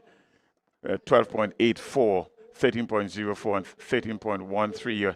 First 6 place finishers, 13.20 in 7 and 13.28. But your winner, your gold medalist, is Brianna Oliver, 12.39. Oh, what a good run. Certainly a good run here. All the athletes in this finals lived up to the expectation. Brianna Oliver, your eventual winner, 12.39. Kylie Williams really pushed her. Yeah, well, the male section is next. I tell you something, Philip Mitchell, the only man here under 11 seconds. He came in here with a time of 10.85 with a little bit of a help from the wind. But in terms of naked speed, we expect most of the running to come from Philip Mitchell in lane number 6. Very quickly, let's go through your lane assignments. Javid Noel, he's running at lane 1, 11.44. He came in here with Kieron George from Grenada 7-day Adventist, 11.36 in lane number 2. In lane number 3, some competition will come here for Mitchell. This is from Dante Oliver from altitude 11.22, 11.35 from velocity. That's Relaine Bascom. He's running in lane number 4. Lane number 5, Michael Aberdeen from McDonald College, 11.26, 11.40 from velocity. Caleb Campbell and Anthony Phillip from Fusion Athletic. They'll all be chasing athlete in lane number 5. In lane number 4, they'll all be chasing the athlete in lane number 5. Lane number 6, from altitude, it will be Philip Mitchell with a time of 10.85. Javid Noel. So Noel, George, Oliver, Bascom, Aberdeen, Mitchell, Campbell, Phillip, all under 12 seconds in qualifying. So we expect them to go a bit faster. Finals like this will push you to your best. Let's keep your eyes on lane number 6. Mitchell, the favorite here. Odds-on favorite Mitchell is. Only man under 11 seconds in this field. He has been having a marvelous season. Entire field here in preliminaries were under 11.5 seconds. Expect them to go faster. Let's see what happens. Here goes Relani Bascom in the middle of the field. Philip Mitchell is taking a little while to get going. But here goes Philip Mitchell. He's putting on the afterburners and he's going to take it. Yeah, as expected, Philip Mitchell, your winner here. Clearly your winner. Didn't have the best start, 10.86. And with a legitimate win reading of 1.7 meters per second, it's 10.86. A bona fide sub-11 runner. 10.86 is Philip Mitchell, your winner. Altitude Track Academy. Well done to Michael Aberdeen. 11.02 for the silver medal. Relani Bascom continues to impress. He's always around the medals. And so he picks up the bronze medal in 11.21 seconds. That's a good run from Michael Aberdeen there from McDonald College. 11.07. Significantly improve on his semi-final run. 11.07. That's Aberdeen. He came in here in these finals with a time of 11.26. And this is what you want to do at the finals. Put out your best. 11.21 is Bascom from Velocity. He came in here 11.40 and again significantly lower in his time. 11.21. And this is what you want to see in the finals. Well, certainly you look at the results all again under 12 seconds. 10.86, 11.07, 11.21, 11.29, 11.40, 11.40, 11.47, 11.81. So kudos to these gentlemen. They continue to impress at the under 17 level. But Philip Mitchell stands out with 10.86. The only sub-11 athletes in this field. The 100 meters. Would have wrapped up our series of 100 meters for the day. What a way to finish. Good run by Mitchell there. 10.86. Legal win too. So I will get into the suite of 200-meter events.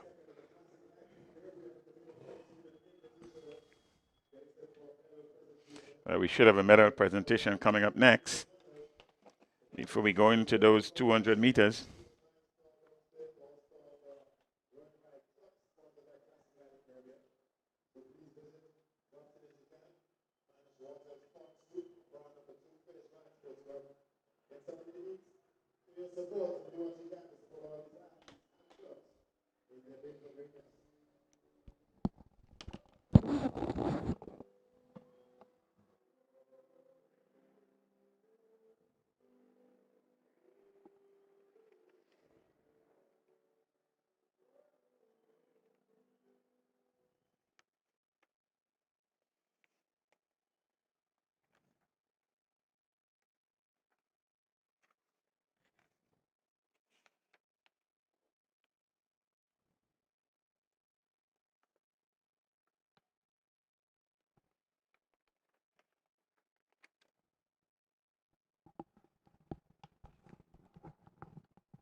They just have a straight final.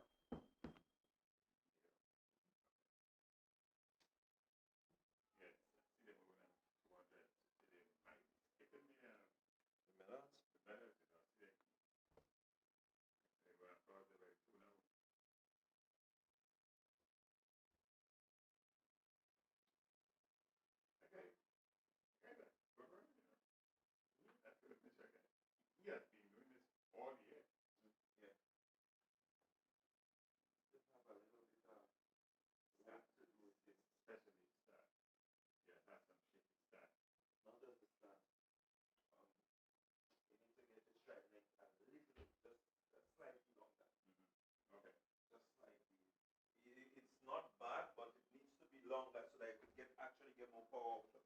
He starts like this. I maybe watch both too often. Both is a unique character. You don't want to copy both style. Yeah. But he does this all the time. Yeah. Well, I guess it's what you practice. Yeah. Yes. What is supposed to shape? And you know these guys, they live on YouTube. Yeah. But anybody trying to copy both style. You have to understand the uniqueness of both and why it's That's right. And he knows that it doesn't matter how he starts, it's how he finishes. For both, his start is basically because of his back. Oh, okay. That's why just to make sure that he doesn't have any pressure on the back and to continue the balance. Right. He has to open here and then come here before he gets into his running. A lot of people might know that. No, actually, the first time I'm hearing that part of it. Because he had Okay. Right. I was putting all that down to his hand.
5:20 in Grenada and the rest of the Eastern Caribbean. We're back with the medal ceremony.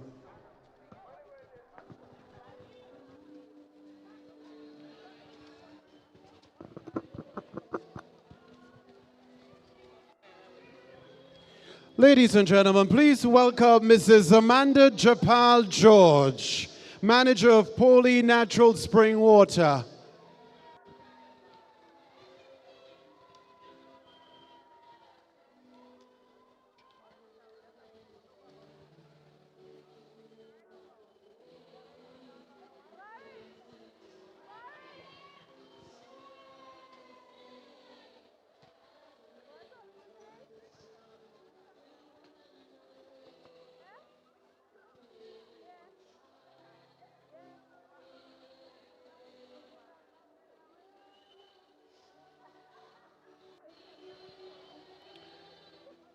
We begin with event 68, men's 400-meter race, walk, business sector. Your bronze medalist, Dave Hilaire.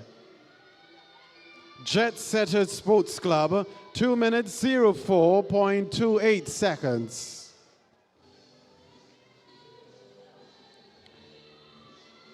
Silver medalist, Ryan Joseph, Prisons. 2 minutes 02.20 seconds.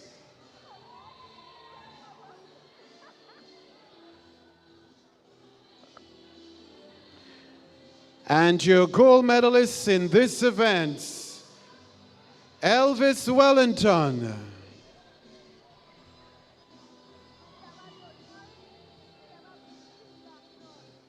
1 minute 57.40 seconds.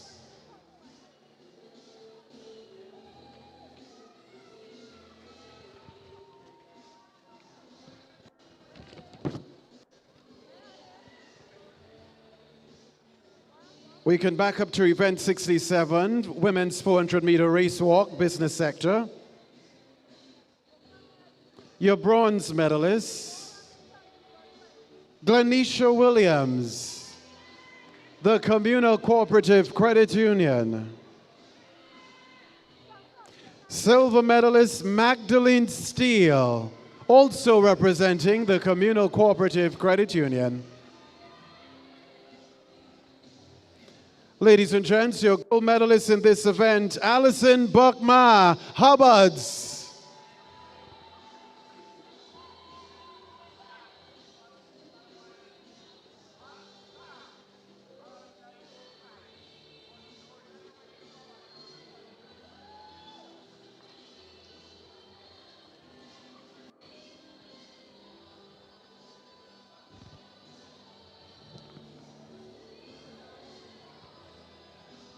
We go now to the women's 1,500 meters. This is a walk race.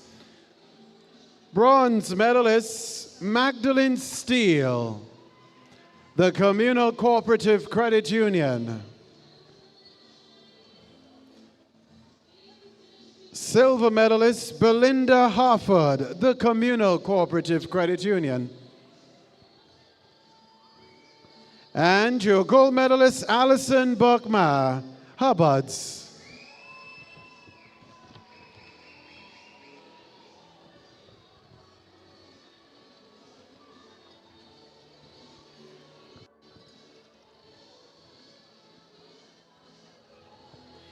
Event 69, women's 800-meter run open.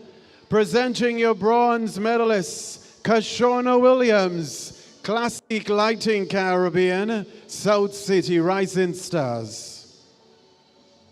2 minutes 37.94 seconds. Silver medalist, Ariana James, Fusion Athletics. 2 minutes 33.31 seconds.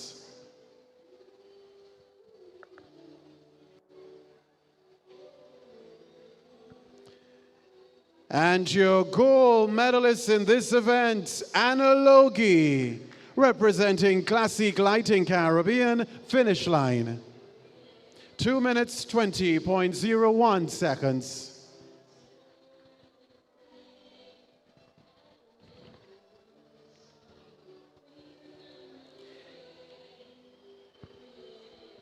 Event 72, men's 100-meter dash, business sector. Bronze medalist Garvin Griffith. ACB Grenada, 11.68 seconds. Silver medalist Kevon Modeste, Police Sports Club, 11.61 seconds. And your gold medalist Zachary Sylvester, Jet Setters Sports Club, 11.58 seconds.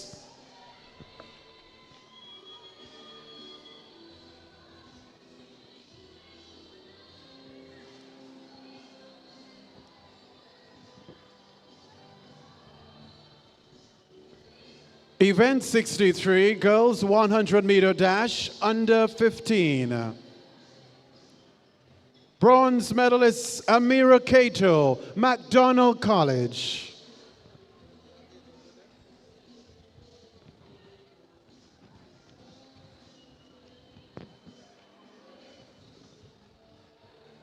Silver medalist Raina Hosford, Sprinters Athletic Club, 12.78 seconds. And your gold medalist in this event, Haley Tyrell, Altitude Track Academy.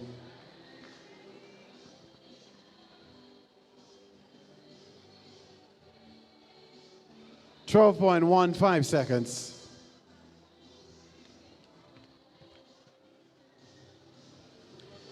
Event 64, boys 100-meter dash, under 15.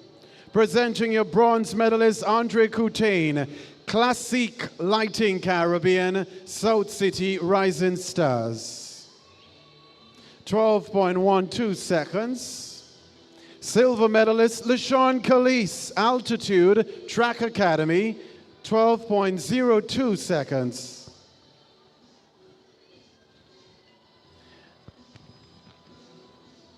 And your gold medalist, Akel Briggs, Classic Lighting Caribbean, South City Rising Stars.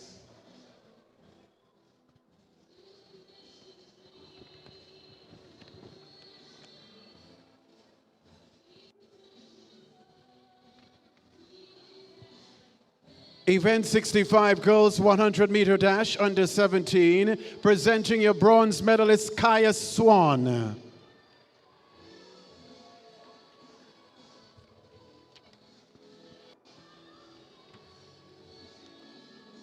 Silver medalist Kylie Williams, Classic Lighting Caribbean, South City Rising Stars. And your gold medalist Brianna Oliver, Altitude Track Academy, 12.39 seconds.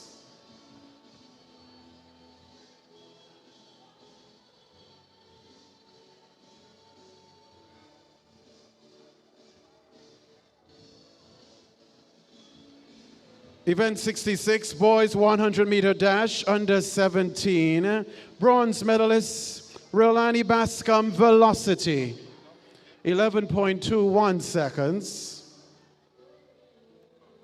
Silver medalist Michael Aberdeen, McDonald College, 11.07 seconds.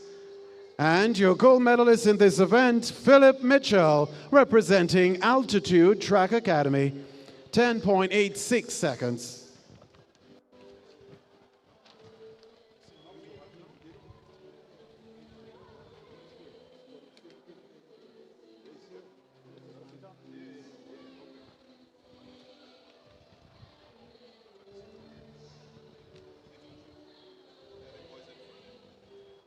We move now to event 70, men's 800-meter run open, presenting your bronze medalist, Taj Thomas, Fusion Athletics.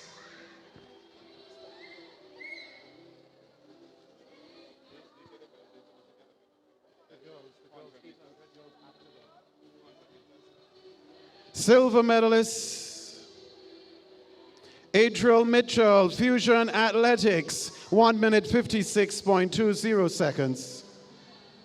And your gold medalist, Antoine Blackett, also representing Fusion Athletics. It's a sweep for Fusion Athletics in this event. Antoine's time is 1 minute 56.05 seconds.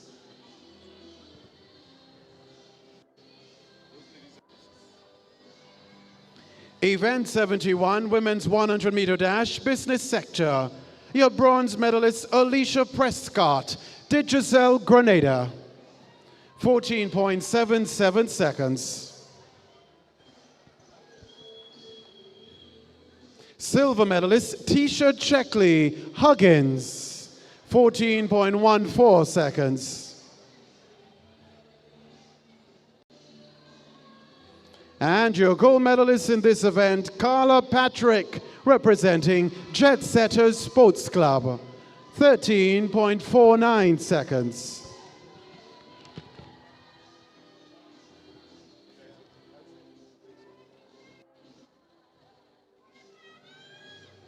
This is the end of this medal ceremony. Thank you very much, Mrs. Amanda Japal George, manager of Pauline Natural Spring Water.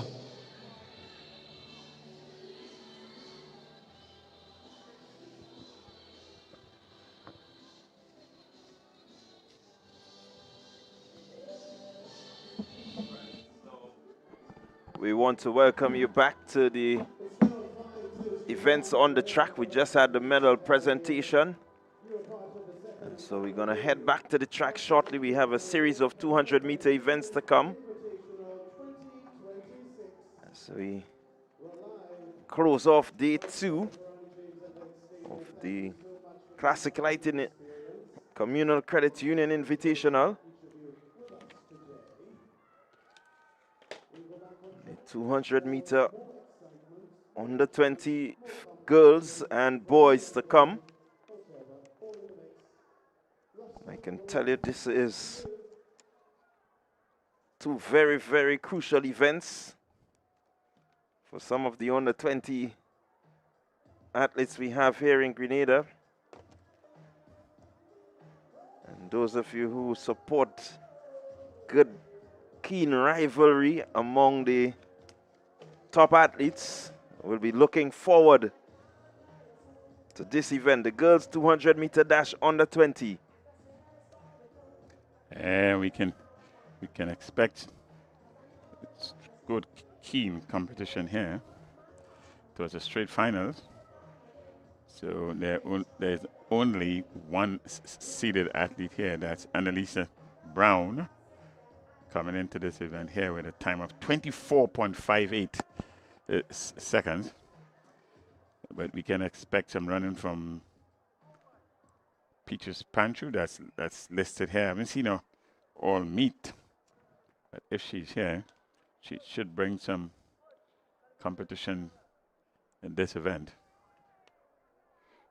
Yeah, Annalisa Brown has been running this event and running very well. She's going to be joined by Kimaya Alexander from Altitude Track Club. Kimaya has been running well. We seem to have this 3 athletes on the lineup to face the starters here in lanes number 5, 6, and 8.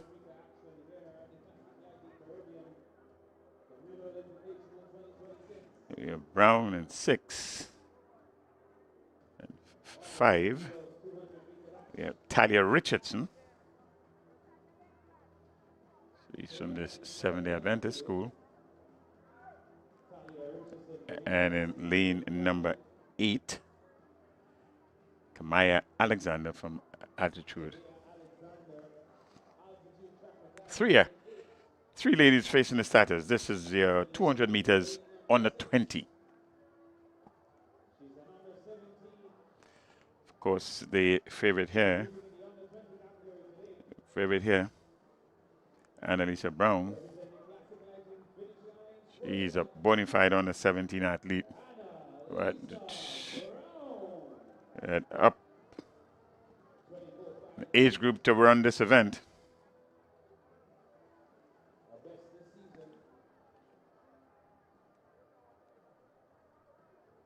They should get going shortly. And they certainly should get going.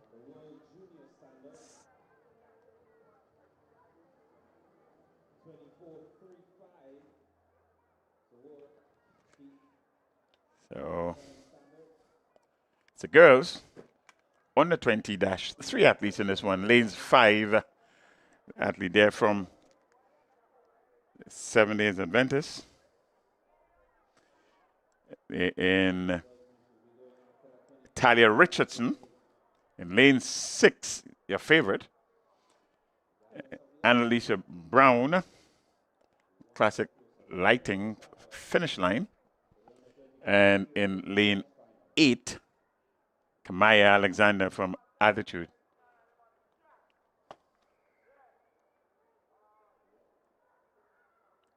So they're getting ready on the status orders. Lanes 5, 6, and 8. Richardson, Brown, Alexander. Each guaranteed a medal. Here we go. A clean start. Brown not yet into the running. Now she begins the moto. Here goes Annalisa Brown heading into the straightaway now. She has the lead. The running will be for second position, definitely. The gold medal already wrapped up. Annalisa Brown moves away from Alexander and Richardson. Annalisa Brown. Talia Richardson, 7-day comprehensive, will come in second. And Kimaya Alexander will pick up the bronze. 25.75 for Annalisa Brown. Yeah, winning rather easily is Brown. Not much of a competition after 60 meters. Made up a stagger, made it up quite easily. And in the end, she was running against the clock. It's 25.75. Much faster runner with competition. Season's best at 24.58. So she did what she had to do here in winning the 3 athletes. So it's gold for Brown, silver for Richardson, and bronze for Alexander. Yeah, she certainly didn't get out of the blocks that quickly. Took her time, built the momentum. As she got into her running, she was able to just move away and really produce another good time. Not the season best 24.58, but it's still close. Yeah, with that competition, you really have to dig deep.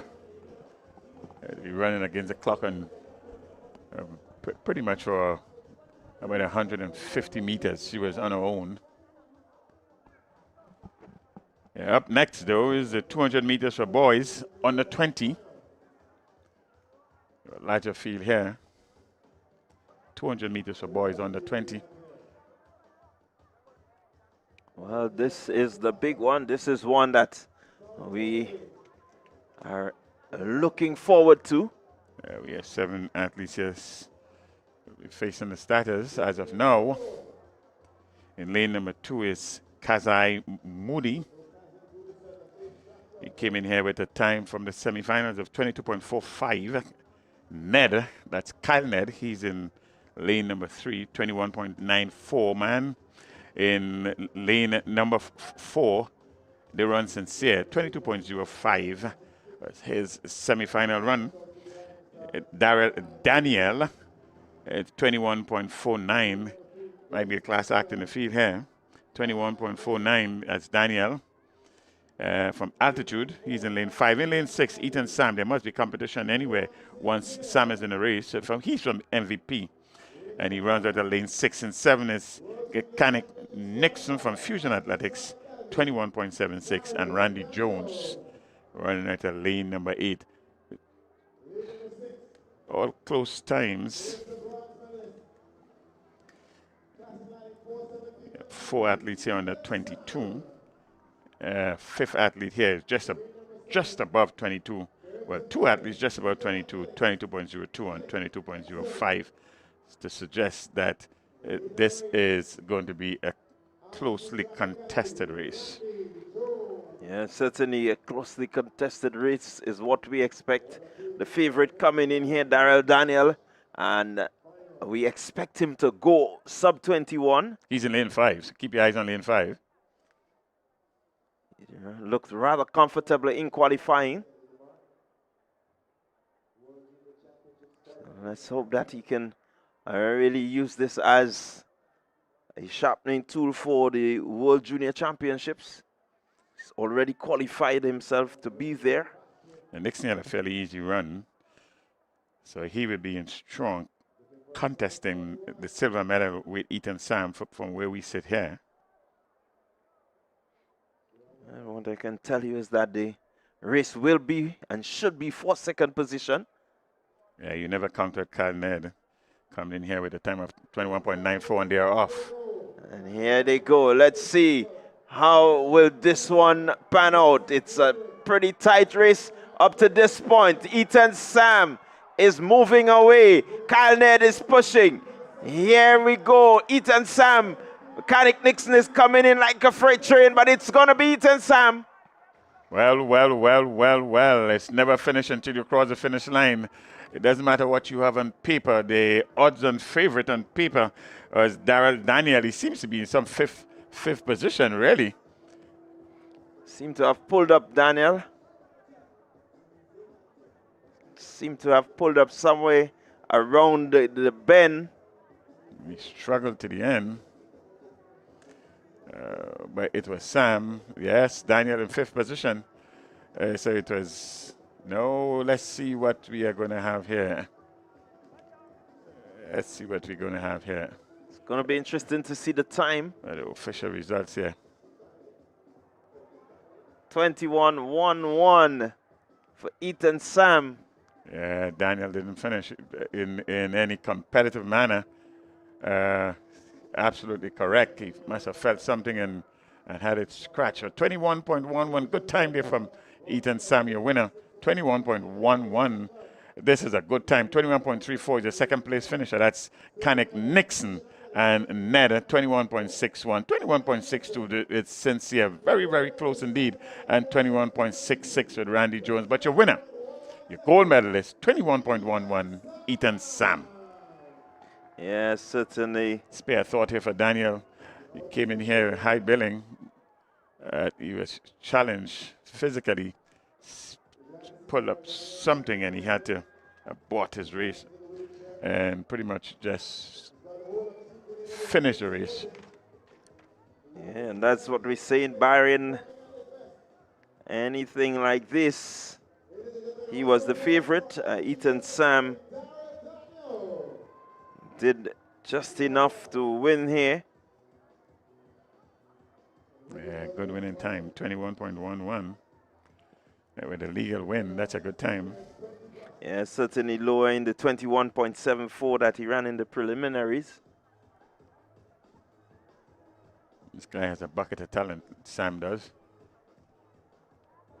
So that tells you that it is possible to see these guys really excel. They need to push themselves just a bit further.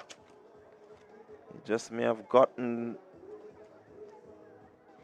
And the next event on the track is 200 meters.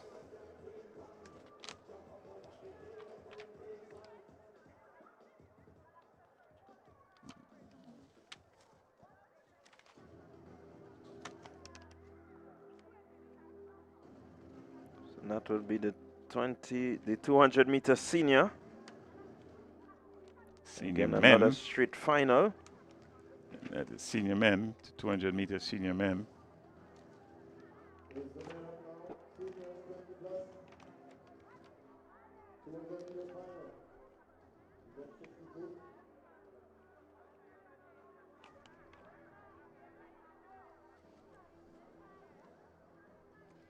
.200-meter senior men, straight finals.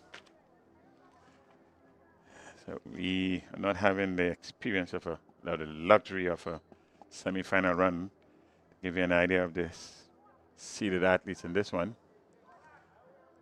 What we can tell you though, is from based on the season's best, Micah Francois, ace, a time of 21.06, season's best time. give you an idea of the lane assignments just now. And Devontae Joseph, also from Ace, 21.94, 21.15 Samuel Green, and 21.63 is Matthew Paul.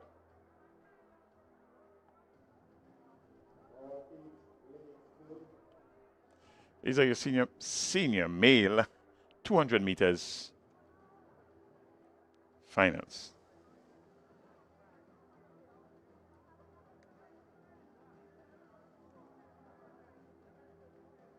Athlete in lane 1, 2, 3, 4, 5, 6, 7, and 8. Give it lane assignments just now.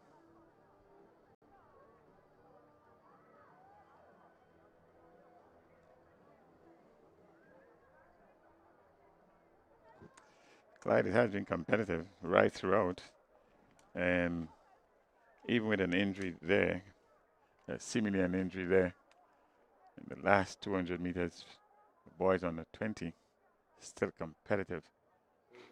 Yeah, the competition is there among the athletes. I know that the fans have thoroughly enjoyed the competition.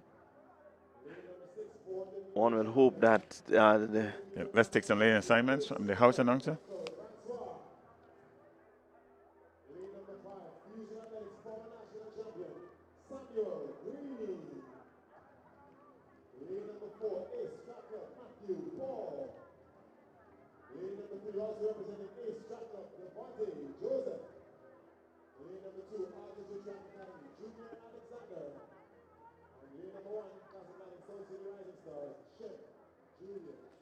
So lane assignments is Julian in lane number 1 and 2 is Alexander. That's Junior Alexander. Devontae Joseph in 3, 4 is Matthew Paul. Green, that's Samuel Green. He's in 5 and 6 is Michael Francois. Your seated athlete here with the best time coming in, and they're off and running. And here we go. It's Samuel Green looking to push against Francois. Green with a slight advantage coming into the head, into the straightaway. It's Green and Francois. Green and Francois pushing. They will go down to the line. Here comes Michael Francois going past Green. And he's going to the line. Michael Francois. Gold medal. Samuel Green will have to settle for the silver medal. Yeah, Francois came in with the best time. And he proved it in the end. Certainly the stronger runner. 400-meter man normally is Francois. And there he showed Green was leading up to the 110-meter mark. And Francois here caught up with him with 85 meters to go. And in the end, he was just too strong. The 400-meter strength coming to play right here from Francois. And winning good in the end at Green in second position. It will be interesting to see the times that these men return. Certainly a good strong run there from Francois. He had a bit of competition on his inside. And Green did a really good job, as you said, up to about 110, 115 meters. And then Francois decided to show him the strength that he has. It's a 200 meter. It's a good combination of a 100 meter speed and 400 meter strength. And you get that married well. You are well equipped to run at 200 meters. And we are used to Francois running good times at 400 meters and Green running really good time at 100 meters. So the perennial discussion of who suits the 200 meters best is yet to be answered. One remembered in the times past, the Carl Williams and Michael Johnson. Johnson coming down, and Carl Lewis, not Carl Williams. Carl Lewis going up. Yes, certainly too. Meet in the middle of 200, and who is the better athlete? Never really conclusively decided. No, well, it's difficult to really conclude because they both were able to dominate at their respective events. And when it comes to the 200, it's the in-between. This is what many times they use as their training tool to sharpen up whether it is the 400, whether it is the 100, you do a bit of 200 sprinting in between. Absolutely. We are yet to get the official results of the 200 meters for senior men, or for men over 20s. That's yet to be posted. What we do know, we are comfortable with the three positions that we call the 1, 2, and 3, but the times have not yet been posted. But it was Francois, followed by Green. And second, there we go. And here are the official results. In third place from Ace is 21.79. That's Matthew Paul. 21.55 is Samuel Green. And your winner, Michael Francois from Ace, 21.11. Yeah, another good run there from Francois. 21.11.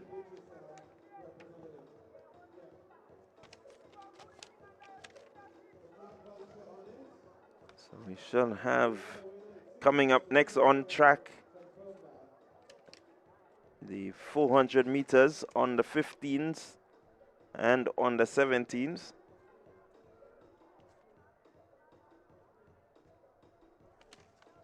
And from there we will get into some 4x1 relay events following the mixed superweight business sector.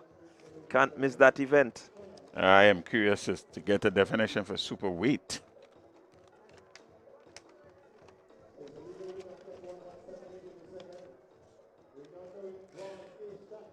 So the action continues on the track. A series of 400 meters.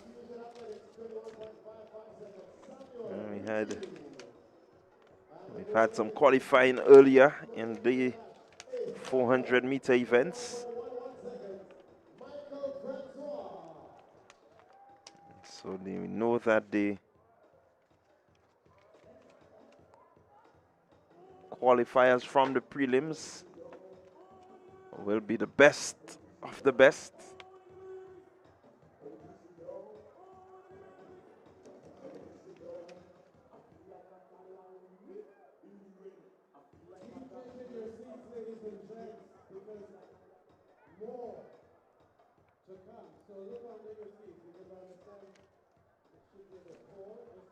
So as the officials set themselves, they get themselves ready for the 400 meter events.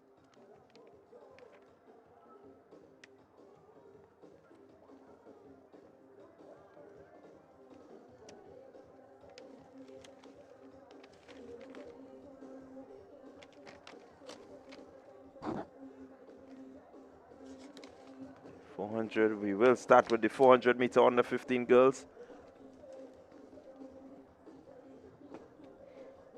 A very interesting 2 days, Bernard, of competition. It's crown, if you want to call it that. A season that's seen some wonderful time. A season that has been extremely competitive. The highlight really is how competitive right throughout these 2 days all the events have been. Yeah, it's been, I think the games are welcomed as the season closes. I think we have to look forward to the Whitsuntide games coming up. And this is where we will see a number of our athletes on track again before the official close of the season. So, and this, the Classic Lighting Caribbean Communal Invitational, is a good way just to keep the athletes a bit sharp, those that will participate in the Whitsuntides. We have a number of them that will go on to World Juniors, and they have qualified. We have a few that have qualified for World Juniors to represent Grenada on the world stage. So we're going to look forward to that. So on the track, we are getting ready for the 400 meters on the 15. We are going to start with the girls. So we expect to see the likes of Emma Frederick, Kalana Modeste, Tashanti Gibbs, Dominique Joseph, Raina Hosford, Nicolia Pear, Kenisha Caliste, and Ariel Edwards. That's the qualifiers. We see a number of lanes vacant. Well, lane 3 is vacant. Lane 3 it's empty. But the odds and favorite really come from McDonald College's Emma Frederick. The time of 59.14 seconds in her semifinals. The only athlete ready to dip on the 1 minute. So she's coming into these finals here with some level of distinction, certainly pedigree.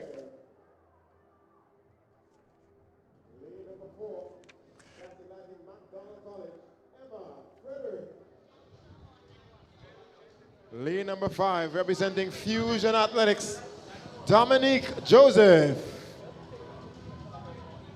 Lane number 6, Sprinters Athletics, Kenisa Caliste. Lane number 7, also of Sprinters Athletics, gold in the 200, Raina Hosford. She got some silver, she wants something more here in the 400. And lane number 8, Altitude Track Academy, Kelina Modeste. There you have it. That's your lane assignments. The 400 meters girls under 15. Lane 1 is Gibbs. Pierre is in 2. 4, that's Frederick, their favorite, is in 4. In 5, it's Dominic Joseph. In 6, it's Kenisha Caliste. In 7 is Raina Hosford. In 8 is Kelina Modeste of Altitude Track Academy. She's in lane number 8. Your favorite is in 4. Look for Emma Frederick in 4, McDonald College. Red top and blue bottom. Your favorite, and they're off. Frederick in the middle of the field in the red and blue outfit. And she looks to take command of this one. Hosford running well, Modeste running well also, but here comes Emma Frederick. The only athlete to dip under the minute is Frederick. 59.14 in qualifying. Let's see what she can do here. As she heads into just about the 150 region and closing. All by her lone self, Emma Frederick. She's racing and should be racing against the clock. Here she comes. Into the home straight she goes. Emma Frederick, she's followed there by the athlete Dominic Joseph, Fusion Athletic. Here goes Emma Frederick. Flash time 59.52. Frederick the winner there. Winner with by some 40 meters to the second place finisher. Kelina Modeste may have just sneaked in to take the second position away from Dominic Joseph. That's what the time looked like. But we wait to see. Tell you, McDonald College have a good one in Frederick here. As we look at the replay here, Frederick comfortable. Just really going towards the line. Ensuring that she's comfortably across the line with the gold medal in hand. We are still awaiting the times, but clear winner, Emma Frederick, McDonald College. 59.52, so again under the minute, Emma Frederick. Kelana Modeste actually coming in and taking the second position. And Dominic Joseph will have to settle for the bronze. Good run there by Frederick. Born out to the time on the 1 minute. And Modeste ran well into second position. 1 minute 2.43 seconds. So that was a good run there by Modeste. 1 minute 2.43 seconds is Modeste in second position. So she would have lowered the time, Modeste did, in these finals there, and in third position, 1 minute 0.46 seconds is Dominic Joseph. So we're getting ready for the boys. He represents Fusion Athletics. Tyrese Brave Boy. He's got intercall medals under his belt. He wants another one here at the Classic Games. Lane number 2, Classic Lighting Finish Line Sports Club, Harmon Frank. Lane number 4, Altitude Track Academy, T-Sean Lambert. Lane 5, Fusion Athletics, Ethan Gunpot. Lane number 6, Classic Lighting South City Rising Stars, Andre Coutain. And lane number 7, Intercall gold medalist, representing St. Andrews Anglican Secondary, Deshaun Oliver. So there you have it, the lane assignments. The boys, 400 meters under 15, your odds on favorite here. A time of 54.18 coming into these finals. And the top finisher in the semifinals is Deshaun Oliver. Well, Oliver, the favorite here. He needs to be wary of Coutain. That's Andre Coutain. T-Sean Lambert, here we go. 400 meter under 15 boys. And out front very early is Deshaun Oliver in lane 7. Running on the outside lane, so he has already set himself on the inside. T-Sean Lambert making a good run. Tyrese Brave Boy in lane 1 also making a good run, but here is Oliver out front. Gunpot in the middle of the field, looking good. Deshaun Oliver into the straightaway. Here comes Lambert on his inside, but Oliver has the strength, he has the power, and is powering himself away from the rest of the field is Deshaun Oliver. And T-Sean Lambert will take second position. Andre Coutain will take the bronze. We expected it. Yeah, good finish by Oliver there. But he had some challenge. He didn't have it all his way. He had some challenge chasing Lambert and Coutain. But in the end, Oliver showed his class, certainly showed his strength. He dug deep and finishing comfortably in the end, quite comfortably in the end. Well, this is 10 meters. It's Oliver, your winner. Your gold medalist, 400 meters, boys. So there you have it, your event winner, 53.88, Deshaun Oliver. Deshaun Lambert, 55.05, and Andre Coutain, 55.51, your top 3. It's under 15, boys.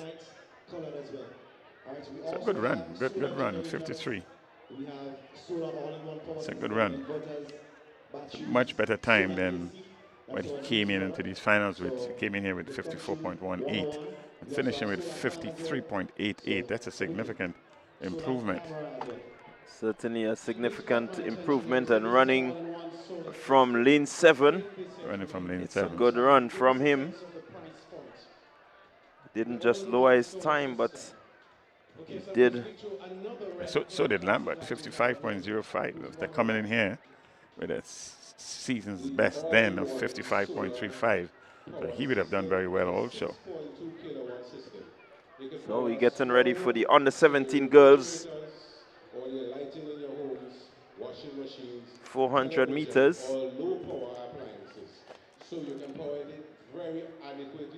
So under 17 girls, they're up next. We have a full field here. Yeah. So this one should be an interesting, exciting one. Lane 1 should be Kiara John, South City Rising Stars. Irina Alexander, South City Rising Stars, she should go in 2. Maya Stanislaus, East Track Club in 3. 4, Eliza Rose Benjamin, SGI. Ariana James, Fusion Athletic in 5. Olivia Latouche, South City Rising Stars, she should be in 6. Kylie Williams, South City Rising Stars, will go in 7. And Angelica Waldron of South City Rising Stars will round out the field. That's your field there on the lane assignment. 400 meters. The girls under 17.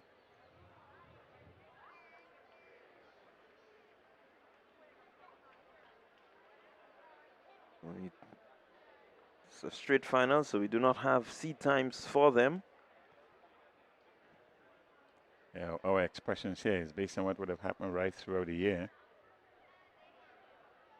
So we expect some good running coming in from lane number 1, lane number 4, 5, Ariana James, and Kylie Williams in lane number 7.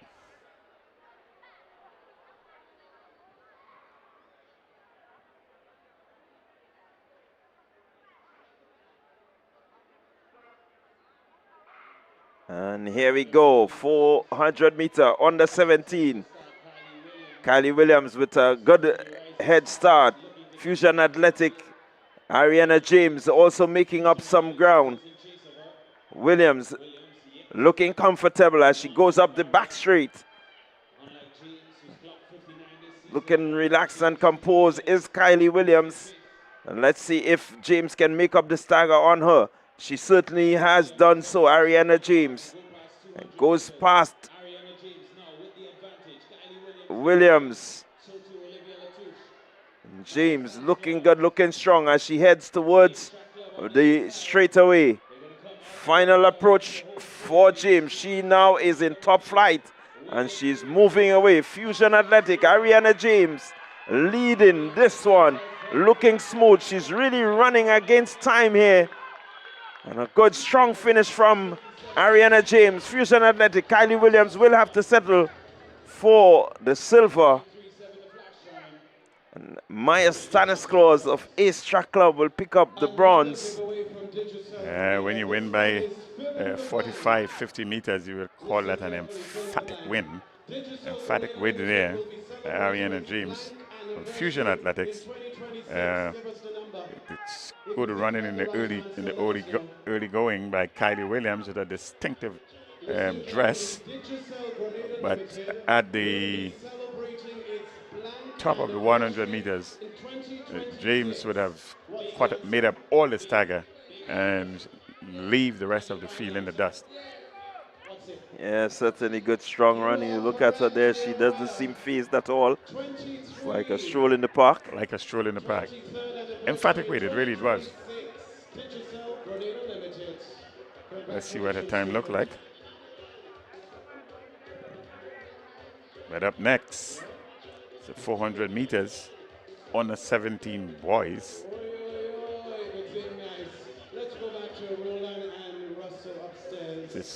So James is 59.43. That's a marvelous time.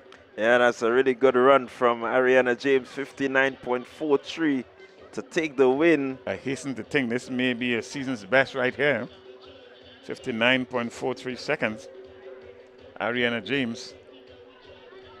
Yeah, I quite agree with you. I think that just may be a season's best for her. We do some confirmation before too long. But it's a remarkable run by James. And with 1 minute 03.06 seconds is Kylie Williams. Ran well, Kylie did. And 1 minute 03.49 seconds for third position is Maya Stanisclaus from Ace. So that's your top 3 right there as we get ready for the big one, the under 17 boys, 400 meters. Oh, there's always some excitement in this. Qualifiers in this one, Trayvon Hall, Altitude, Janik Felix, Sass, Eldon Cambridge, he also qualified. Okay, let's get some lane assignments from the house announcer here. Classic Lighting South City Rising Stars, Anikel Pai City. Lane number 2, Classic Lighting Finish Line Sports Club, Eldon, Cambridge. Lane number 3, St. Andrews Anglican Secondary, Janique Felix. Lane number 4, Intercall Gold Medalist, Classic Lighting Finish Line Sports Club, Giovanni Green. Lane number 5 is Altitude Track Academy, Keydon Hilaire. Lane number 6, Altitude Track Academy, Carifta Bronze in the 400 hurdles, Tevon Hall. Lane number 7, Altitude Track Academy, Michael Simon. And lane number 8, St. Andrews Anglican Secondary, Khalil Thomas. Clyde, this is going to be a close one. This is going to be competitive. Yeah, we expect it to be competitive. Green and Simon coming in with 51.77 and 51.85 respectively, the fastest in the field based on qualifying. We're looking for Hall. Got to keep your eyes on Hall and Felix, 52.36 and 56.85 as they go on their way. 400 meter on the 17s. Let's see how they go. On the outside. In lane number 7 is Michael Simon. Simon in lane 7 with his lead. Hall also running well. Here comes Giovanni Green on the inside. But it's Michael Simon. Here they come into the straightaway now. Trayvon Hall looking to push. Giovanni Green is pushing. It's Hall, it's Green. Hall and Green, neck to neck. Neck and neck. It's going to be Hall at the end of it all. Oh, I'm not going to call this one. I am not going to call this one. We know it was going to be close, and it was close right to the finish line. At the end of it all, it seems to be Trayvon Hall taking the win here. And we just wait to confirm. But what a run. Pushing Green all the way to the line. Have a look at Hall is in the white vest in lane number 6. And there is Green right in the middle of the track there. In the finish line's uniform there. And right about there, yes. That's it. It looks like Hall in the end.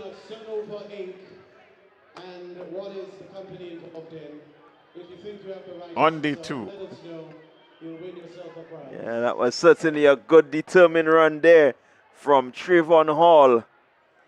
Under 17. Let's see what the time looks like. Altitude Track Academy. That was a beautiful run. It will be important to see the times also. Spare thought there for Giovanni Green in second place by a whisker.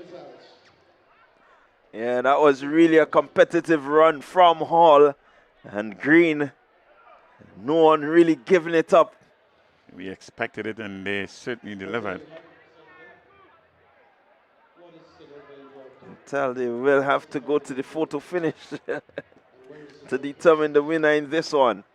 If not a winner, certainly the times, it would be very close. But with the naked eyes, your man in white top, that's Hall, seems to have it.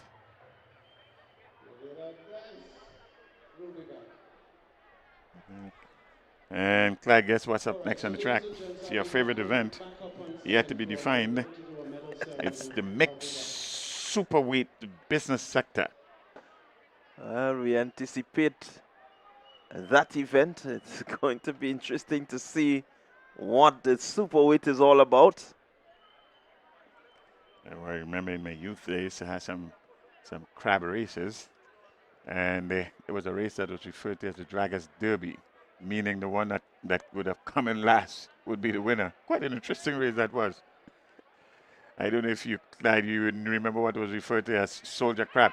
Oh, there we go. It's Hall in 49.93 seconds compared to 49.96. Do you get any closer than this in a 400 meters? And this is on the 17. This is good running. There's a future right here in short, not just short, but middle distance sprinting here.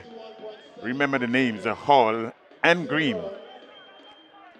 Yeah, really outstanding running from these two athletes. Trayvon Hall, he really wanted this. He pushed and pushed Green all the way to the line. coming in green with 51.77 and had to settle for second position with 49.96. That's a remarkable run from him. And trust me, Hall, he has it all right now, because I can imagine how happy he will be to have beaten green 49.93. And in third position, nothing to take off from this young man in Simon, Michael Simon, 51.76. 51.76 to tell you, Clyde, he would have come in here expecting nothing less than this. This is on a 17. It's Michael. Let's see what Michael looked like here coming into these finals. 51.76 is his time. 51.85, just as we thought. He would have bettered his semifinals time and bettered it quite significantly too.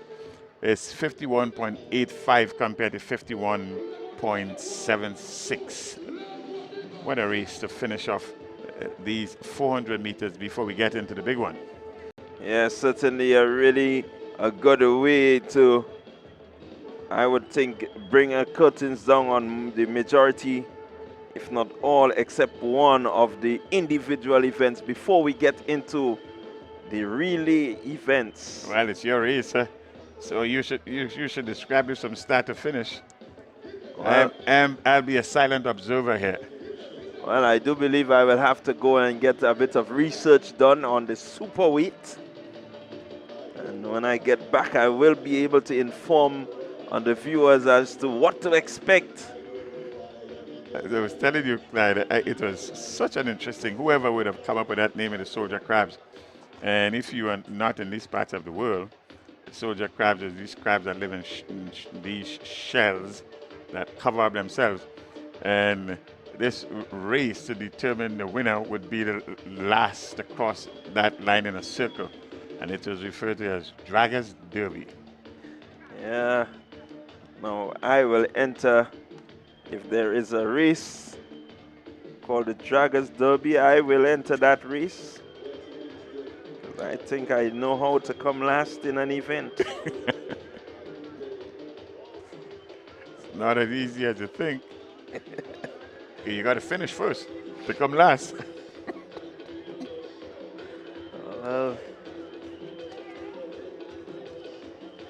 You are not missing any action. After the high of such a wonderful finish in the boys, 400 meters on the 17, we have a scheduled medals ceremony after the mixed race business sector, and then we get into some in the relays before we crowned it all off with the 4x400 meters relay for men. So we'll take a slight break until we come back with the next event on the track.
Here they come.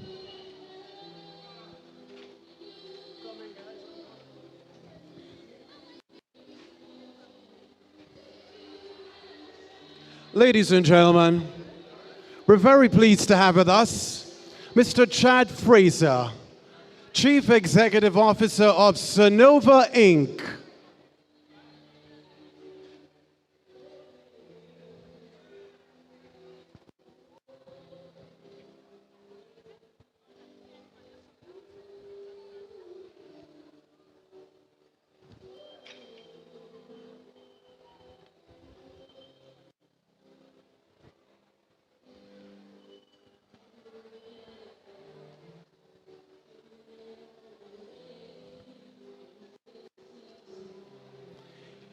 Event 59, girls 200-meter dash under 20.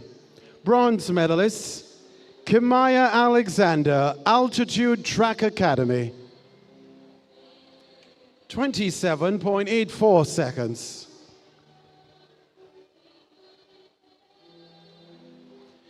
Silver medalist, Talia Richardson, Grenada's Seventh-day Adventist Comprehensive School. 27.47 seconds.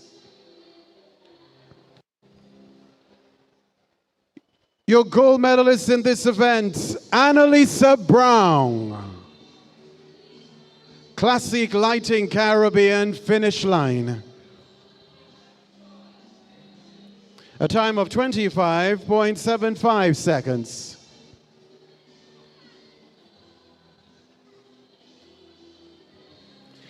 Event 60, boys 200-meter dash under 20, presenting your bronze medalist, Kyle Ned, ace.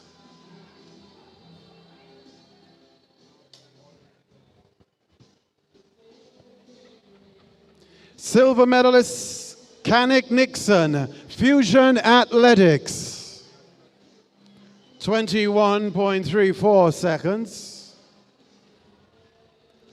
Ladies and gentlemen, your gold medalist in this event, Ethan Sam, Classique Lighting Caribbean 473 MVP.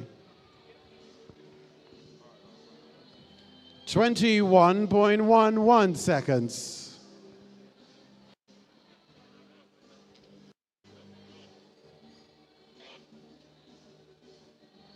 Event 62, men's 200-meter dash senior. Presenting your bronze medalist, Matthew Paul, ace. 21.79 seconds.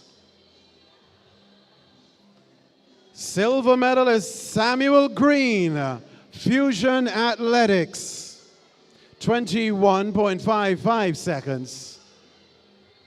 And your gold medalist in this event, Michael Francois, ace. A time of 21.11 seconds.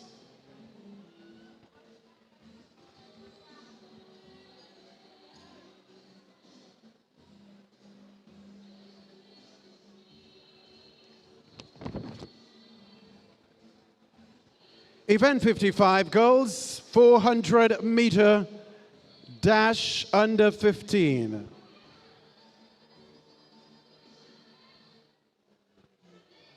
Bronze medalist Dominic Joseph, Fusion Athletics, 1 minute 02.46 seconds. Silver medalist Kaylina Modest, Altitude Track Academy, 1 minute 02.43 seconds. And your gold medalist, Emma Frederick, McDonald College, 59.52 seconds.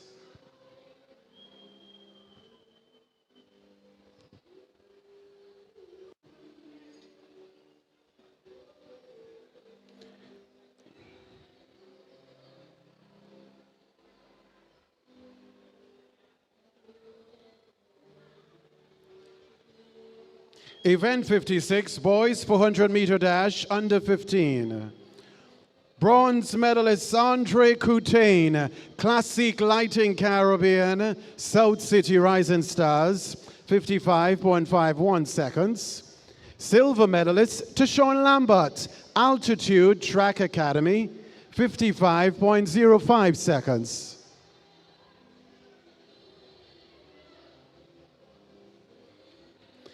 Your gold medalist in this event, Deshaun Oliver, St. Andrew's Anglican Secondary.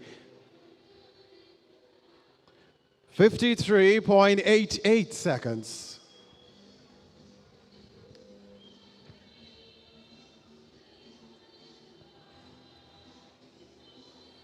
Event 57, girls 400-meter dash, under 17. Presenting your bronze medalist, Maya Stanislaus. Maya Stanislaus, ace. 1 minute 03.49 seconds.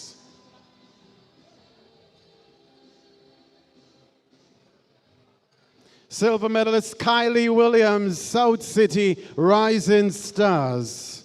1 minute 03.06 seconds.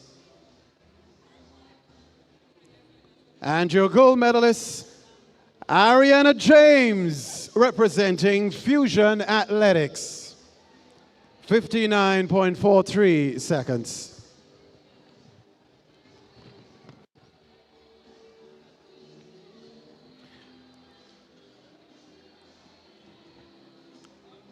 Event 58, boys 400-meter dash under 17. Presenting your bronze medalist, Nicole Simon, Altitude Track Academy. 51.76 seconds.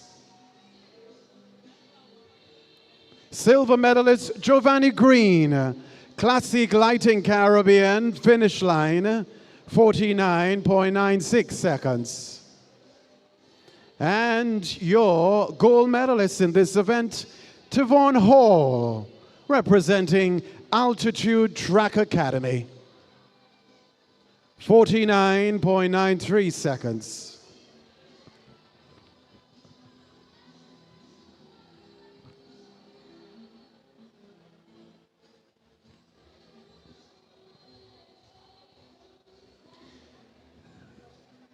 This is the end of this medal ceremony. Thank you very much, Mr. Chad Fraser, Chief Executive Officer of Sonova Inc.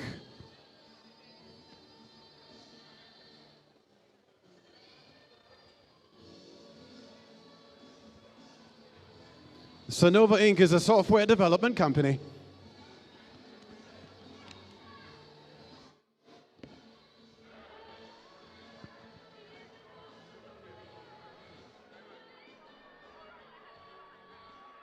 It's now 6:28 in Grenada and the rest of the Eastern Caribbean. This is the second and final day of the Classique Lighting Caribbean Communal Credit Union Invitational. It's time for continued commentary. Let's go upstairs for now.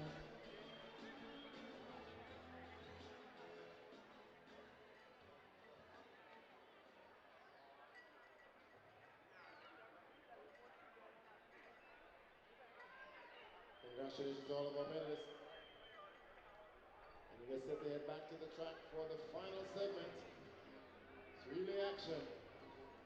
4x1 and the 4x4. All right, so we are back with you and we're getting ready for the relay events. So Clyde, this is the final section. This is where we bring the curtains down. Certainly where we bring the curtains down. Sorry to disappoint you. You didn't get your last grand wish of your scheduled 400 meters. Well, maybe we will leave it for later, or we leave it for the next edition. But somehow I believe we will get the information on the super weight.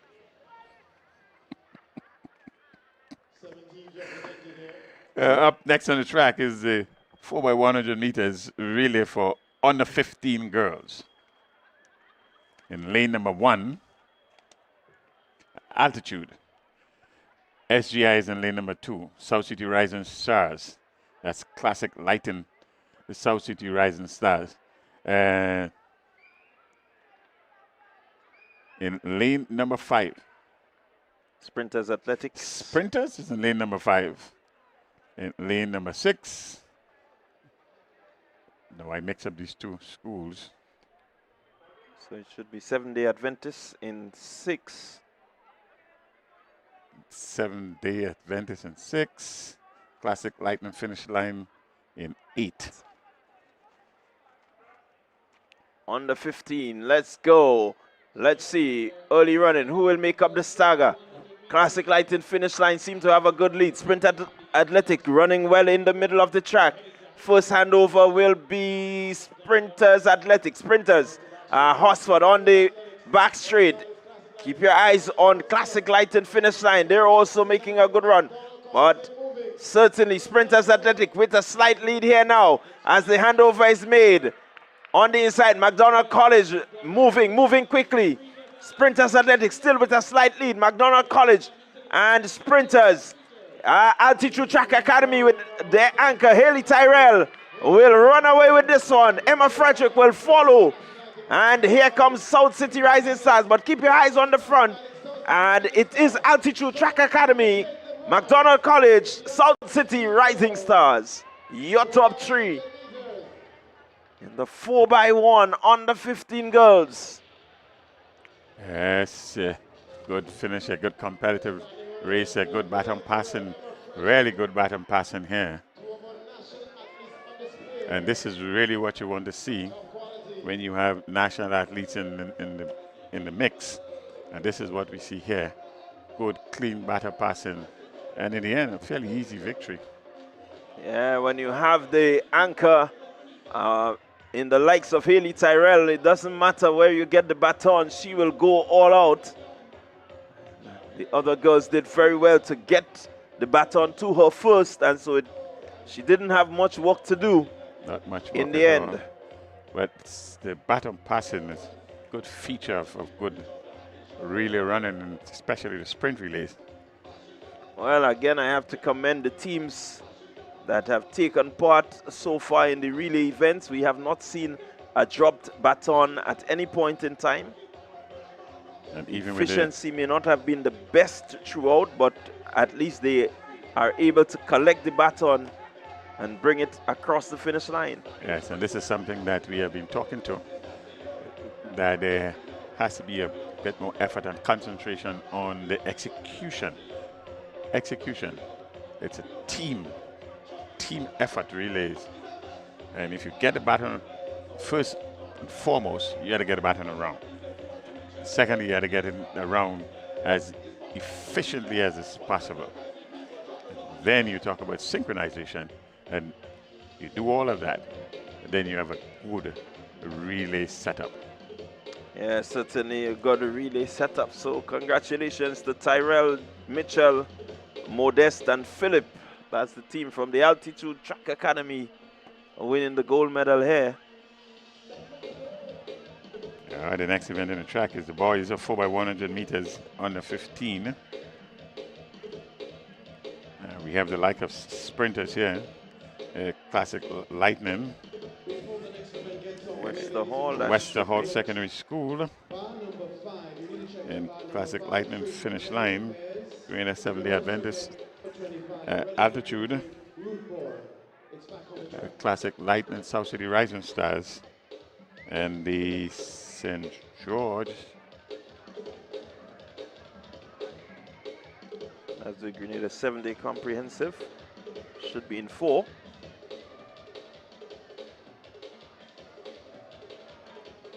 Seven-day comprehensive it is in 4.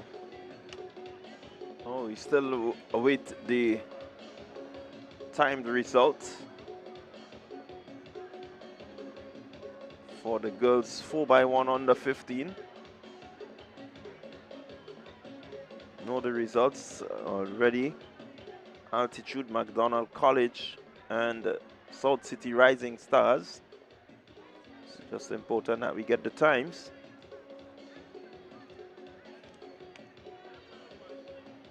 So you're going to set for the under 17 boys, sorry, the under 15 boys to go next. We're into the final segment. Got the under 17. We are winding down to what has been a wonderful 2 days of track and field. The end of the season. towards the end of the season, we still have one major event to be grace this stadium a little later in the year. But as of now, it has been a well spent 2 days.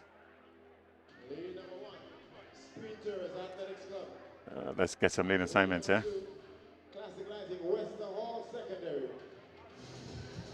Lane number 4, Classic Lighting Grenada SDA Comprehensive. Lane number 5, Altitude Track Academy. And lane number 6, Classic Lighting South City Rising Stars.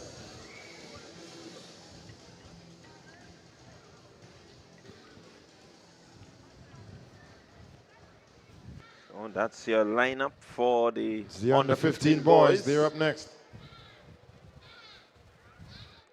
Okay, there you have.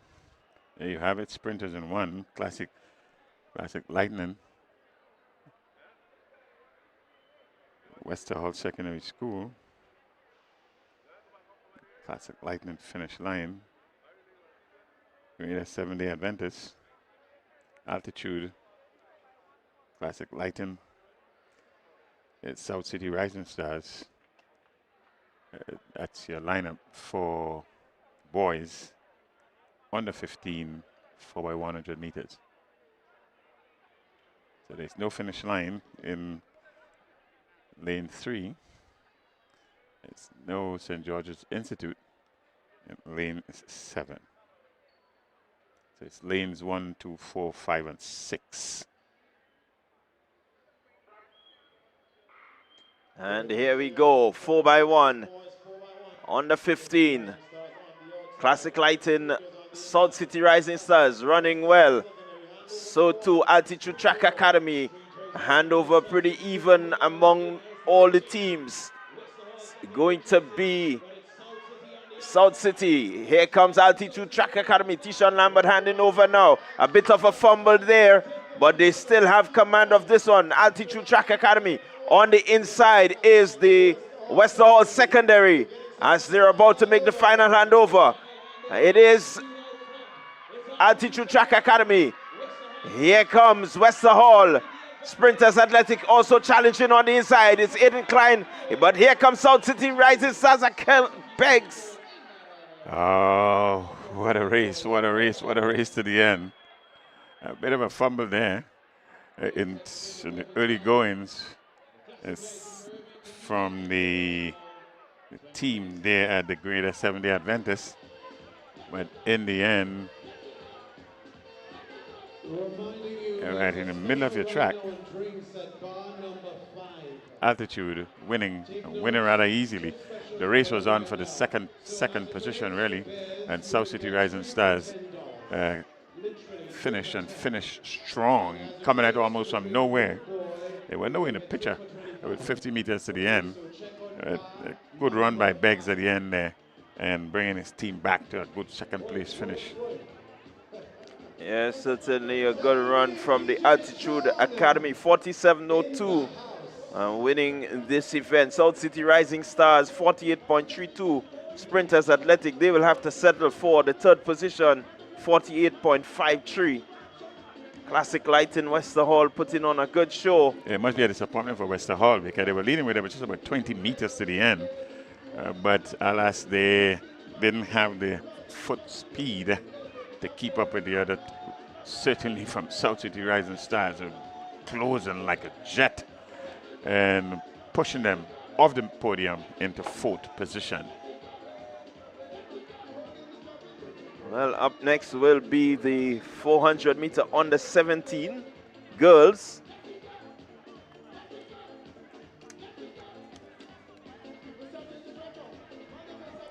Three teams that are listed to compete in this one here. The 4x100 meters under 17 girls. And they should occupy lanes 2, 3, and 4. Well, we have 5 on screen. South City Rising Stars A and B seem to be here. They also seem to have two finish line teams. Is that what I'm seeing here? Finish line 1, Altitude Track Academy. Oh, altitude is here. They will be in 5. So lanes 1, 2, 3, 4, and 5 occupied. So this is good for the competition. The South City Rising Stars, let's call them A in lane 1. B should be in lane 1. B's in 1. The Classic Lightning finish line in lane 2 and 3. Grenada 7-day Adventist. Lane 3 and lane 4. Classic Lighting. The South City Rising Stars. A, they are in lane 4, and then Altitude Track Academy, lane number 5.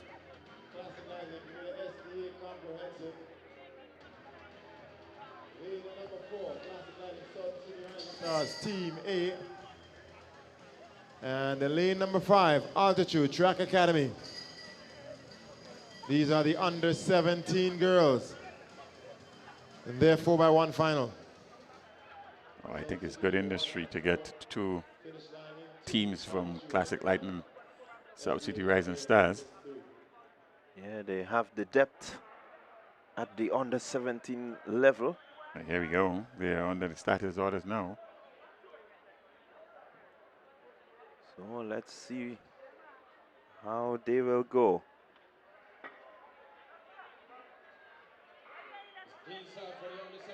And clean start. We expect the Altitude Academy to lead this one. They are leading, but you have to be mindful of the group of finish line, which comprises Annalisa Brown. And look at Altitude. Altitude, South City Rising Stars. Finish line is there as they go for the second handover. And it's Altitude in front. Altitude follows by finish line. South City Rising Stars is there. Altitude Track Academy finish line. It's gonna be Annalisa Brown coming up against Haley Tyrell. Annalisa Brown and Haley Tyrell. What a battle it's on. But this Annalisa Brown will not be beaten. Haley Tyrell will have to settle for second. Very, very impressive indeed. And again, Clyde, the feature of this event, where there's maybe with the exception of one niggler of a baton foray in the early goings from Team B, from South City Rising Stars, the batter pattern was a feature of all the teams here. Good, nice, clean, smooth passing, but in the end, the finish line team just by about 10 meters. The winner, 49.06. In second position, the Altitude team, 49.70. Yeah, South City Rising Stars, they will take the bronze, 51.57. But certainly a good show from the finish line quartet. And it's good to see a good representation here by Grenada 7-day Adventist in position number 4. They came and they represented, and the young ladies here certainly would have something to talk about. In fact, the Grenada 7-day Adventist had a good representation right throughout this day today. Very good representation indeed. Yeah. Up next on the track, though, is the 4x100 meters. That's the corporate race. Both male and female. That will go right after the under 17 boys. I'm going way ahead of my time here. So it's a 4x100 meters for boys under 17. That's up next. It will be the boys' turn for the under 17s, and again, this one we expect to be keenly contested. Not seen any appearance in the field just yet.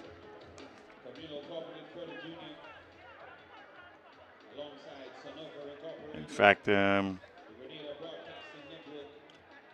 are going to have a medal presentation after the boys. 4x100 meters under 17.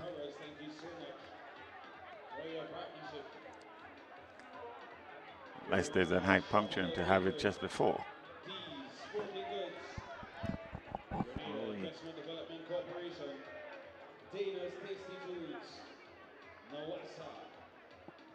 Grenada Paper Products, MTV, and the Grenada Informer.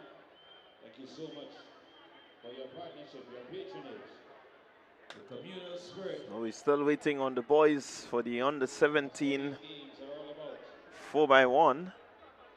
Fun and friendly rivalry inside the Carriacou James Athletic Stadium. Then we expect to see the corporate women and men in their 4x1. Indeed, thanks as well to TNR Communications. We really appreciate your support over the years. You continue to show us your commitment to sports, its development. So thank you, the team at TNR Communications. Thanks so much. So we're getting close to the end of day 2 of the Classic Lighting Communal Credit Union Invitational 2026. It's been a very interesting 2 days. Time check is 6:46. We've seen competition among the primary schools. We've seen competition among the secondary schools, the clubs, corporate world. We've seen quite a number of business places competing against each other. It seems as though the under 17 boys have just made their way towards the starting lineup.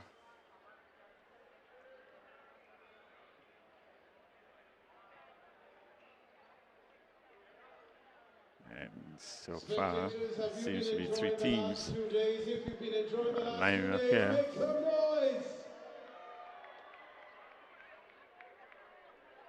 So the lineup suggests Grenada 7-day comprehensive, St. Andrews Anglican Secondary, Top Flight Athletics, Altitude Track Academy, Classic Light and Finish Line should be here. We're still waiting to see what will happen. SAS is getting himself all ready in lane number 2. And in lane number 4, Altitude is there in lane number 4. So that is SAS and Altitude. Excitement continues, fun continues, competition definitely continues, and friendly rivalry, of course, continues. And the other team We'll be back with more that's on the contesting track is in Classic a Lighting Finish Line in lane number 5. So lanes 2, 4, and 5. 3 teams. So the medals will be shuffled here, but they will all be broaching the podium. That's a 4x100 meters under 17 boys. Yeah, certainly any team, every team here guaranteed a medal. It's just what color will be important. There's only one restriction here. You must finish. You finish, you are an automatic medalist. The color will depend on how you get a baton around. Who can get a baton around is quicker than the other team. So it's SAS in lane 2. In lane number 4, it's Altitude. And in 5, Classic Lighting Finish Line. So they're on the starters orders. It's going to be an exhibition of baton passing, efficient baton passing.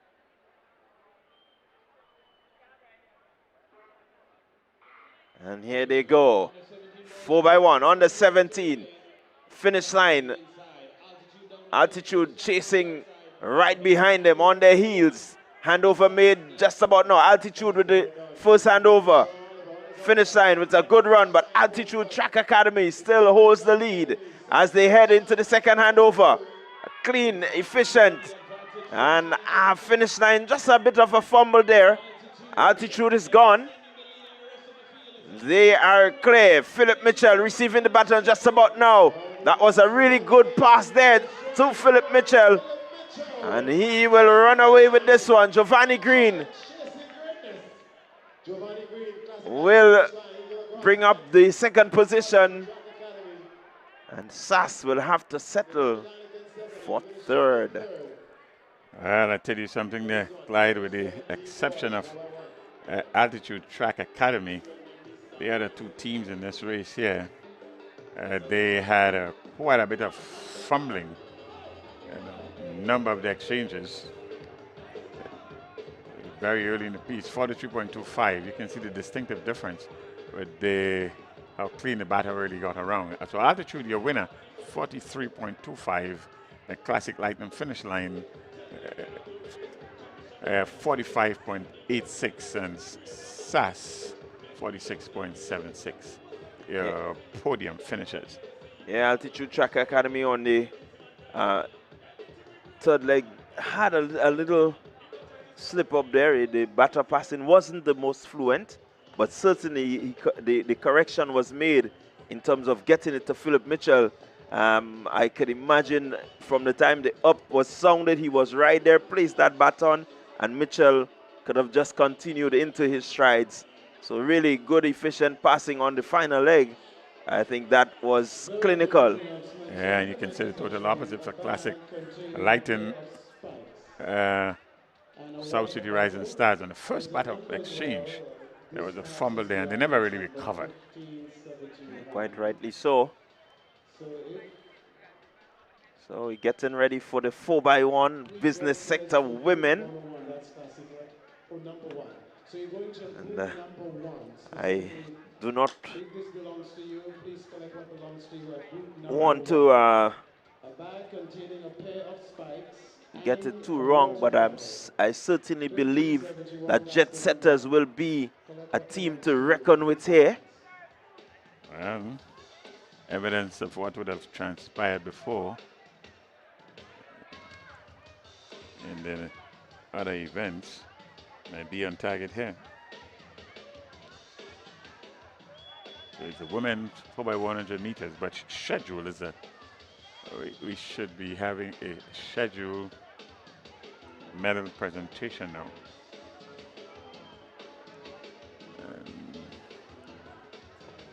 So it seems like only two teams will feature in the women's 4x1 relay corporate sector.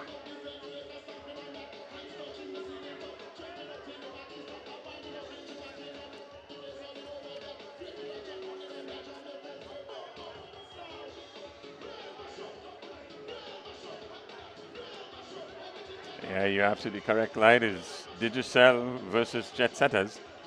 And by all indication, what would have transpired before, overwhelming odds-on favorites would be Jet Setters to pull this one off.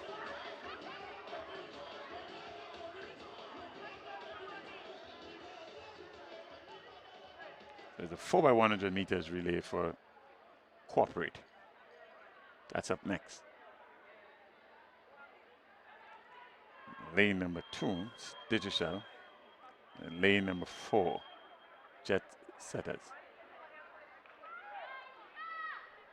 So getting set for the corporate relay 4x1. Two teams in competition. Bigger, better network Digicel in lane number 2. Jet Setters, winners of the 4x1 mixed in 4. And they should be off shortly. So they're on the starters orders. Here they go. 4x1 corporate women Jet Setters with a lead already. Jet Setters extending their lead very early. Handover made, the first handover. With some 60-meter lead. Jet Setters. Digicel, they guaranteed a second place medal. Handover made just about now. And note there's no default for the distance that you will come second. Jet Setters with the anchor, and 100-meter champion has the baton in her hands, and she will win by just about, I make it 75-80 meters. Jet Setters, shortly Digicel will come into the frame.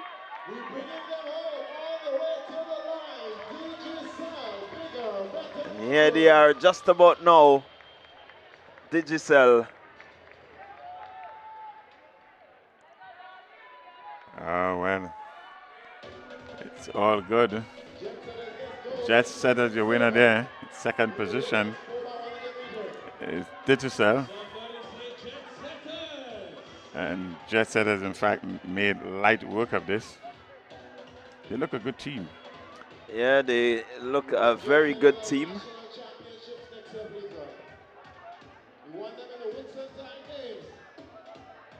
So, yeah, up next is the 4x100 meters. The male version, corporate. Let's see if any kind of revenge will take place here. so we have the men version coming up next.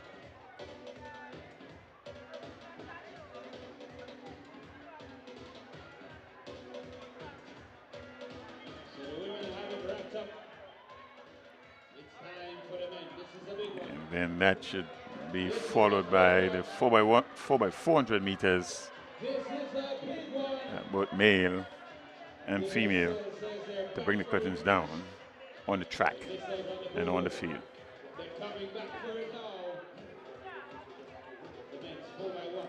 We are in the final stages of the Classique Lighting Communal Credit Union Invitational 2026.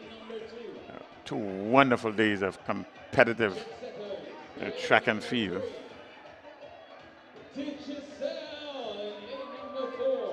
There have been some remarkable performances, been some good times. There have been very, very competitive events. And in the end, one can see the lovers of track and field would have had their fill. And spicing up everything in the midst of all of that, celebrity entertainment.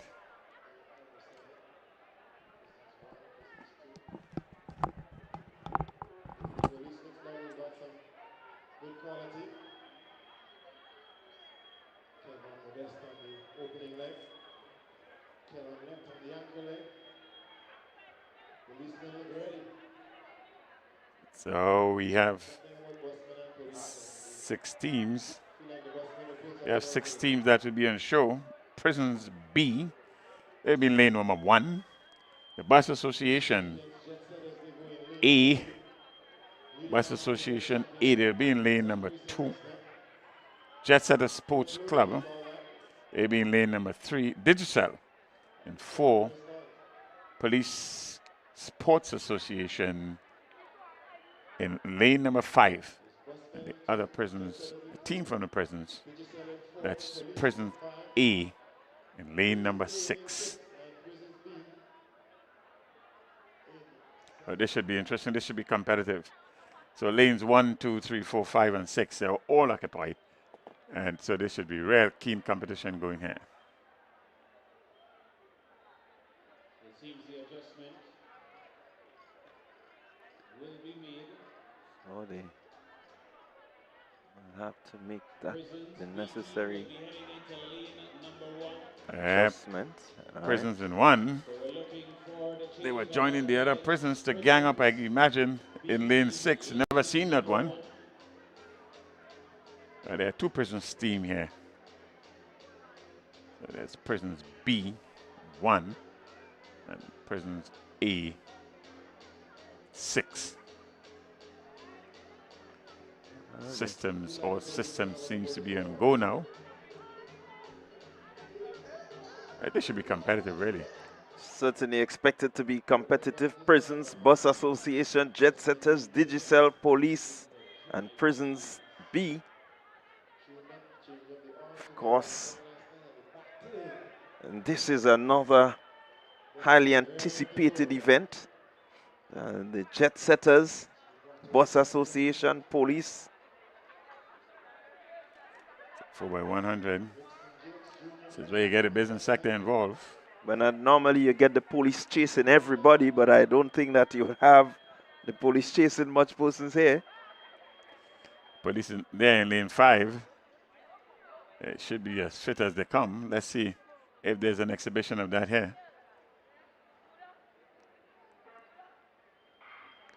And here we go, clean start. It seems to be Jet Setters making up some good ground. The police team also making up some good ground. Handover made, police, prisons. Here comes Jet Setters in the middle. The Bus Association making a good run on the inside. Handover seems to be the policemen. And here goes the prisons following the police. The prison is running after the policemen. The prisoners are chasing the police. The police has left everyone else. But here comes prison. Prison is closing in. Hold on. Prison, police. Police having the strength to hold on. This is the essence of really running right here. Jet Setters led for a good half of the race, but in the end, with a batter drop, it's very difficult to come back and medal on this. So they didn't. But a good race, good race. Now look at this scene. This is the only place you will have the policemen running from everybody else. Only at the Classic Lighting, Communal Credit Union, Invitational. Look at that. The police leave everybody and they're just running to the finish line. It's a good ending there. Good ending there from the Police Sports Club. Winning good time. Chase right to the end, I might add. But there'll be one upset team in Jet Setters.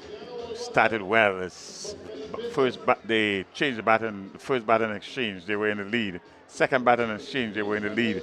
So it was police, your winner, followed by prisons and the Bus Association in third position. A good comeback by Jet Setters to finish in fourth at 48.85 seconds. But a drop baton would have cost the Jet Setting team podium position. So it's police, prisons, Bus Association. And that's your top three right there.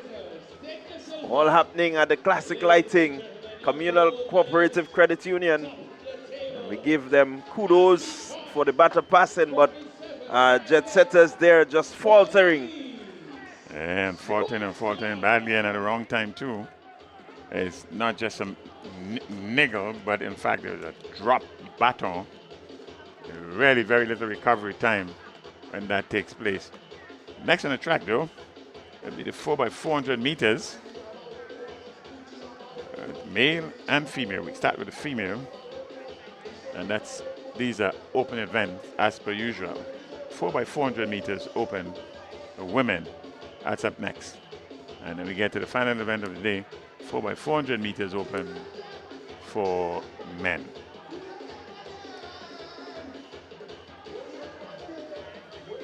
Overall, Clyde, I would say track and field is the winner over these last 2 days. Yeah, certainly track and field has won. And you will get that, as I continue to say, as long as you have the athletes that are willing to compete, track and field will win.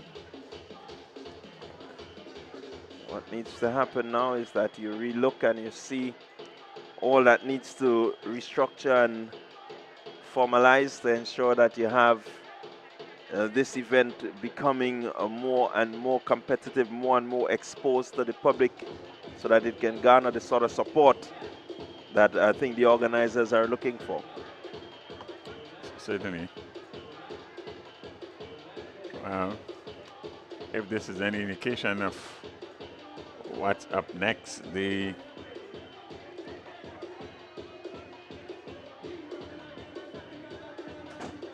may have a significantly reduced field.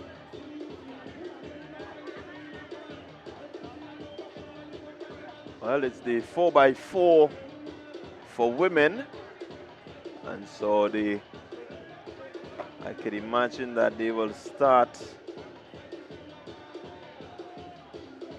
in the lanes, and then on the second leg they will have the lane 1 running. And in terms of registering, you have some 6 teams registered here. I'd be quite surprised if in fact all 6 were to take part in this event here, based on the evidence of what we would have seen earlier.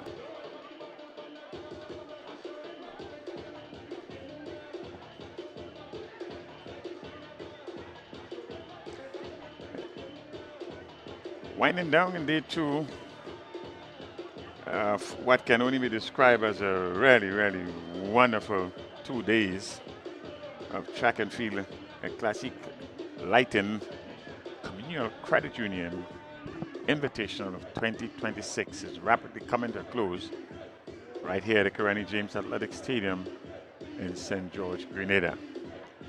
Well, it's the penultimate event to bring the curtains down on the 2 days of competition.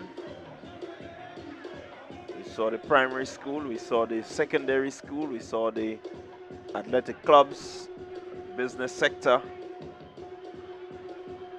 They all were here, did their bit. So it comes down to these 2 final relays. We started on Saturday with a long jump for girls, open, followed by the high jump for men. That was another open invitation, and there we saw a classic duel between 2 wonderful young men, really duking it out, as you would probably say, both clearing heights of, new heights of 2 meters.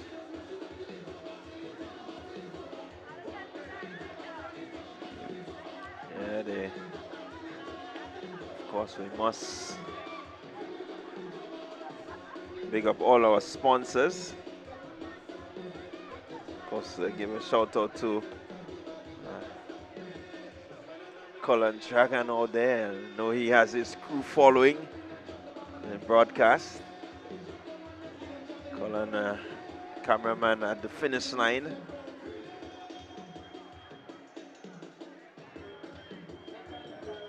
Big up to all the other cameramen and, of course, the guys on the inside of the production room. TNR Communication bringing you this live event. Certainly it has been 2 days of interesting events.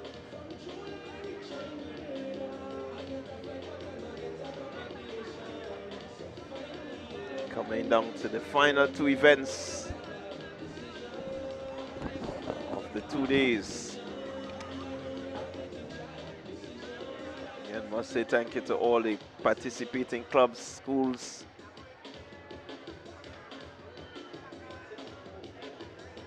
making this event a success.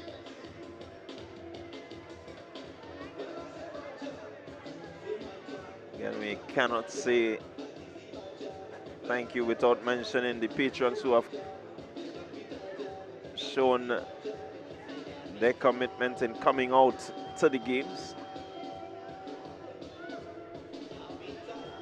The supporters in the crowd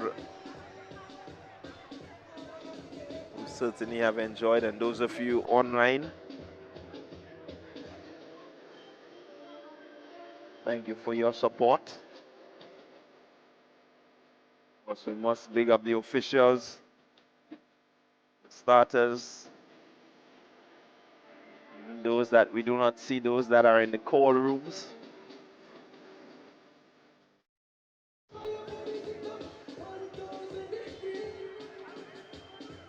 Again, we must big up the organizers of this event. Still believe that there is a bit that can go into it in terms of structuring it,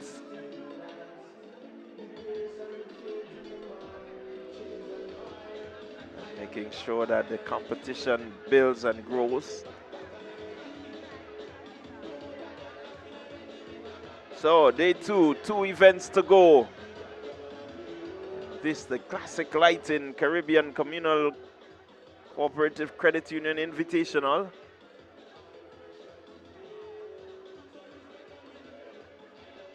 Again, we must mention a special big up to the medical team who have been on hand to ensure that whatever little issues the athletes may have medically, they're taken care of.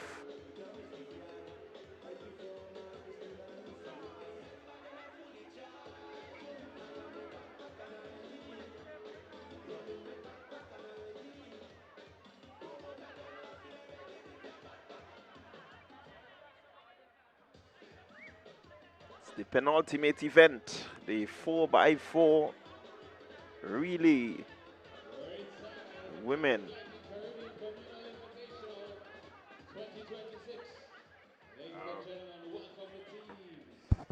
So we are in fact winding down.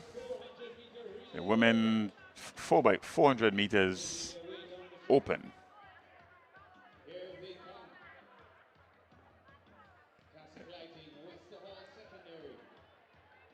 Let's take lane assignments.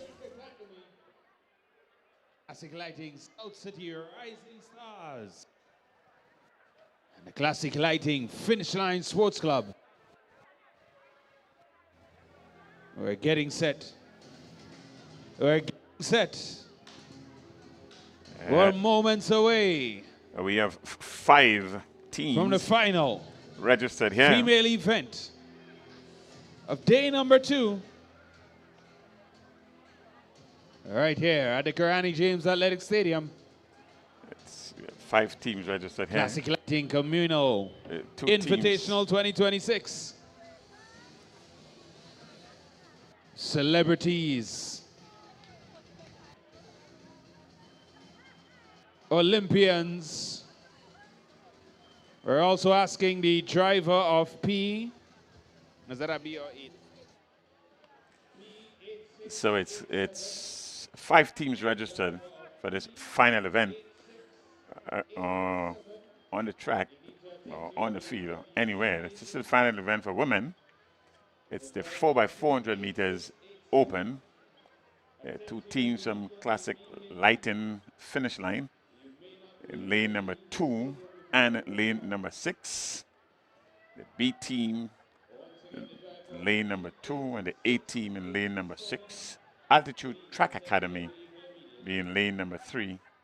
Lane number 4, Classic Lighting Westerhall Secondary. It would be in lane number 4, Classic Lightning South City Rising Stars, and lane number 5. So 2, 3, 4, 5, and 6, the lanes that are occupied for the women's 4x400 meters open.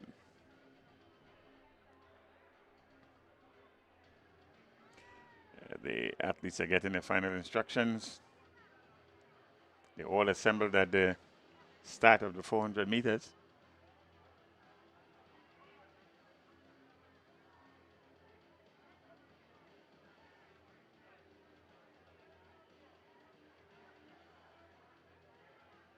So it's the 4x4 open relay. Finish line A and B. Westerhall Secondary and it's Classic Lighting Westerhall, South City Rising Stars.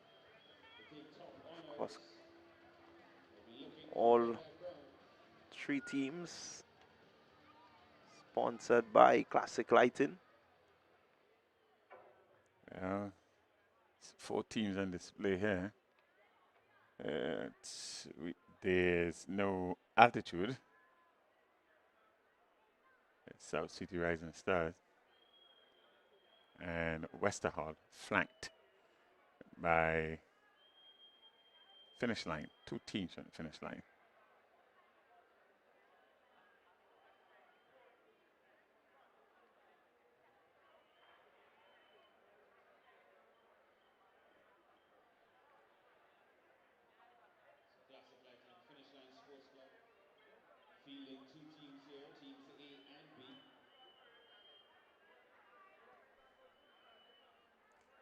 I cannot help but comment, Clyde, of what a wonderful 2 days of weather we have had. Yes, The gods have totally cooperated. Certainly, 2 days. Well, save and except the slight drizzle that we had yesterday. Yeah, somebody would tell you that was the showers of blessing for today. Well, outside of that, I think we've had a really wonderful weather. So we give God thanks for the weather. And the way He has kept it today has been a lot cooler. And patrons who are here, supporters, parents, friends, they would have got their time and money's worth. Other than the punctuation of just about everything over these 2 days.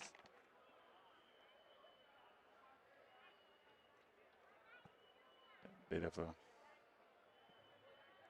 long jump, high jump. So the young ones, the primary school, the secondary school, the clubs, and corporate Grenada. Now that's a good package right there. And you cannot forget your special visitor. And the star in the midst. So we do Okay, have so here's a team from Ace. It's Altitude Track Academy, not Ace. Altitude Track Academy. Lane 3 start. So here we go, 4x400, the penultimate event. It's the final event for the ladies, but the penultimate event of day 2 of the Classic Lighting Communal Credit Union. What's a good tussle right at the start there. 2 athletes there from finish line. So it's finish line A, finish line B, followed by the Wester Hall secondary. Annie Logie that's leading there. So it's Team A with the lead.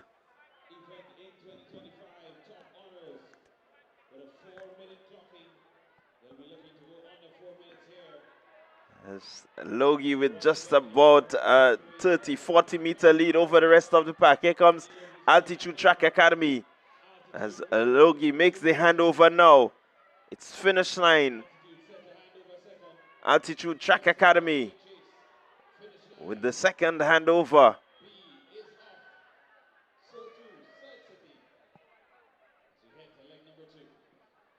So it's A at the front, finish line A at the front. And B will be some way back. Westall secondary making a move into second position, but keep your eyes out front with some, I make it 80, 85 meters. Classic Lighting A.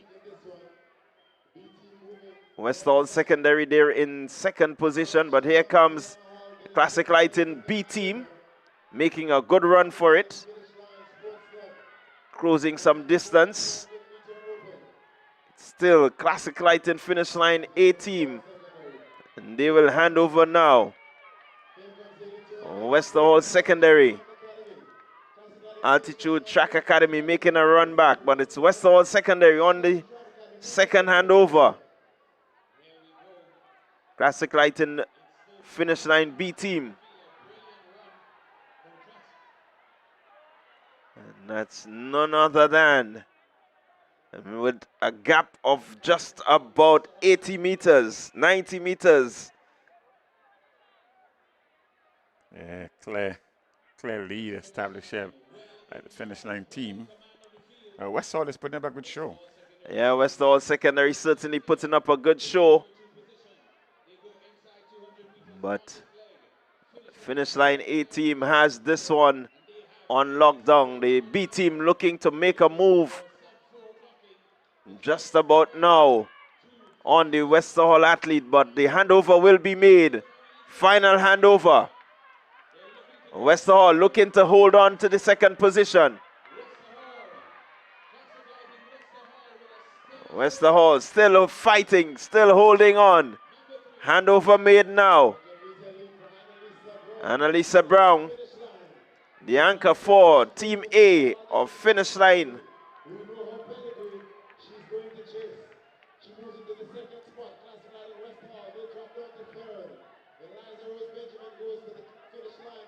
So it's Annalisa Brown out front.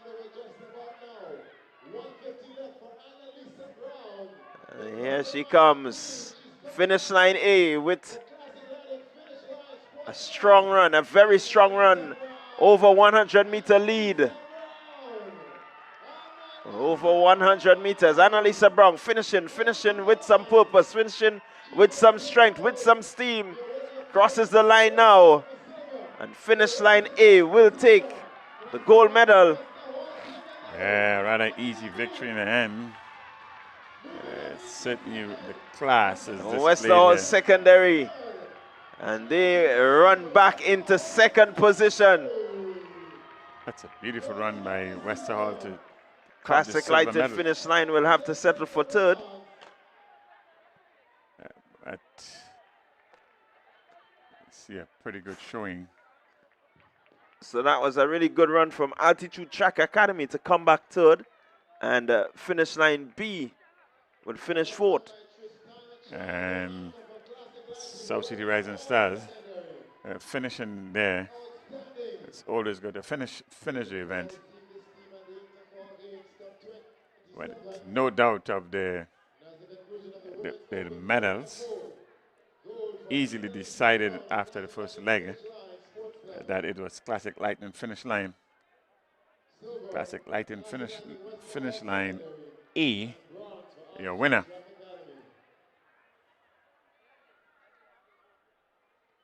So we're getting there. We're getting down to the final event. One more to go. As we see the Finish Line A team.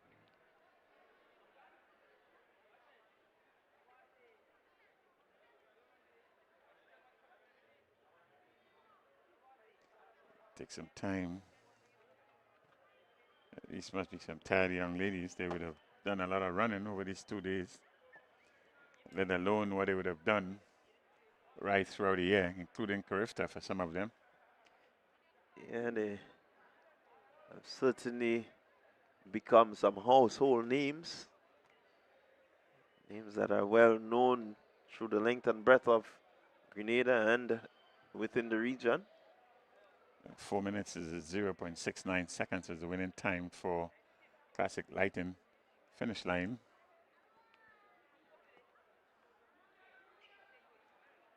Yeah, Classic Lighting Westerhall secondary coming in second. The Altitude Track Academy, they came in third. So the curtains will be coming down after this event, the final event. Only 4 teams registered here. And they're off and running. So here we go, 4 teams. It's the 4x400 meter relay open. And it's Altitude in the lead. So Altitude A, Altitude B, South City Rising Stars and Fusion Athletics. Fusion is running the second place right now. It's Altitude A, Fusion Athletic. And that's the 2 teams in your view. Altitude B in third. Classic Lighting South City Rising Stars looking to get into the third position. As Blackett looking to close the gap. It's Altitude A, Fusion Athletic. Altitude B followed by Classic Lighting South City Rising Stars. It's still Altitude A. Fusion Athletic looking to make a move. Randy Jones. Oh, it's neck and neck. Neck and neck, they're pushing. With a slight advantage now is Altitude. Altitude with a slight lead.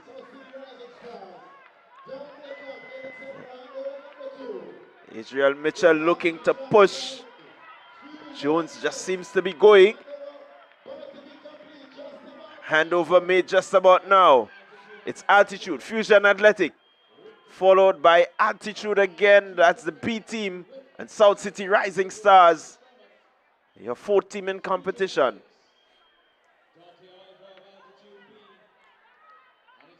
So here comes Fusion Athletic, going past Altitude A.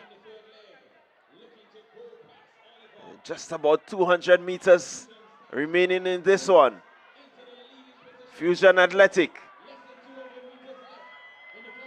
with the lead. Here comes Altitude Track Academy on his outside. Fusion holding on. Altitude Academy pushing back. Altitude pulling away, increasing the gap. Sorry, it's Fusion pulling away. Final handover. It's the final handover. Samuel Green on the anchor for Fusion Athletic. And Christophe Caliste for the A team of Altitude. Altitude B in third position. It's Samuel Green, Fusion Athletic. Just about 200 meters remaining in this one. Can Caliste catch him? Also have some competition at the back, but at the front it's Fusion Athletic. Fusion Athletic, here comes Christophe Caliste, Altitude Track Academy. But Fusion running away with this one. Fusion will win the final event, the 4x400 meter open male. Altitude settling for second. A bit of competition between South City Rising Stars, and they have gotten the third position. Altitude B will have to settle for fourth. Good exposition there of 400 meters running. The 4x400 meters for men open. And in the end, it was Fusion Athletics 3 minutes, 19.54 seconds. And the gold medalists and Altitude Track Academy, 3 minutes, 22.66. And South City Rising Stars, Classic Lighting, 3 minutes, 29.14. Nipping the second, or the B team from Altitude, 3 minutes, 31.34. What a fitting way to bring the curtains down on the track, on the field, over these last 2 days. Well, that's your winning team for the 4x4 right there. Fusion Athletic. And so that brings the curtains down on what has been 2 days of really a good athletic competition, not just among the schools, but among the clubs and also the business community. And so once again, we say thank you to everyone who has tuned into this broadcast. Special big up to the team from TNR Communications. Some good participation, some 59 clubs and teams, schools, business sector, ensured that we had a wonderful 2 days here. And the weather cooperated. In fact, it seems that everything was aligned to have a good competitive 2 days, and that's what it was in the end. Yeah, certainly a good 2 days of keen competition. Just another way to keep the athletes, fresh and looking forward to something. We still have the Whitsuntide games to come to more or less bring the curtains down on the national track and field season before these athletes take a break and then get back into preparation mode for the new season. We still have a number of athletes to go on to the World Juniors. So we want to wish them all the best in their preparation for World Juniors. I can imagine those that are not going off. We have a few of them that just will be preparing for the Whitsuntide games. And we've seen a growing interest in the Whitsuntide games. A number of countries come to Grenada for that purpose, to take part in the Whitsuntide. So hopefully we should have a really decent turnout. And Grenada, from the showing that we've had at the Carifta games and the Intercall games, the national championship, we should look to do well with some of the other competitors from the region. So on behalf of the organizers of this wonderful meet, we say thank you to Corporate Grenada. You have really stepped up and contributed significantly to ensuring that what you would have had over these last 2 days was a memorable one. And for some young people, this is the crowning of their track and field season. Many of them, they are getting into their examination mode if they are not already there. Certainly, we wish kids that are, the young people that are in school and the others who are writing exams, the best of luck. And to take some time out over these last 2 days, you have showcased and done yourself well. Thanks to Corporate Grenada, Communal Cooperative Credit Union, the son of our Incorporated Grenada Broadcasting Network, Polynatural Spring Water, Digital Flow, Jonas Brown and Hubbard's Tropical Catering, These Sporting Goods, GIDC, Dana's Tasty Food. Yeah, we have to big up Nawasa, Grenada Paper Products, MTV, Grenada Informer, Star Printers, Go to FET, Just Cool Creative Media, TNR Communications, Louison Creation, Grenada National Stadium, George F. Huggins, WFM Radio, Choice Bakery, Blue Bubbles PA Rentals and Defense Supply Company, Nexio, Grenada Athletic Association, Ambigram Creative Studio, Partygrenada, Things Local Grenada, Better Call Sean Services, and Jet Setters Sports Club. We do have medal presentations that should take place momentarily before we wrap this 2 days of athletic competition right here at the Sakarani James Athletic Stadium at the Classic Lighting Invitational 2026. Clyde, it's been a pleasure working with you these last 2 days. Leslie was with us on day one, and as we come to a close this day, we are saying to the guys and the other persons behind the scene in TNR, thank you for viewing, thank you for tuning in, thank you for staying in tune, and until the next time when we have some broadcasts, we will do a wrap after the medal presentation.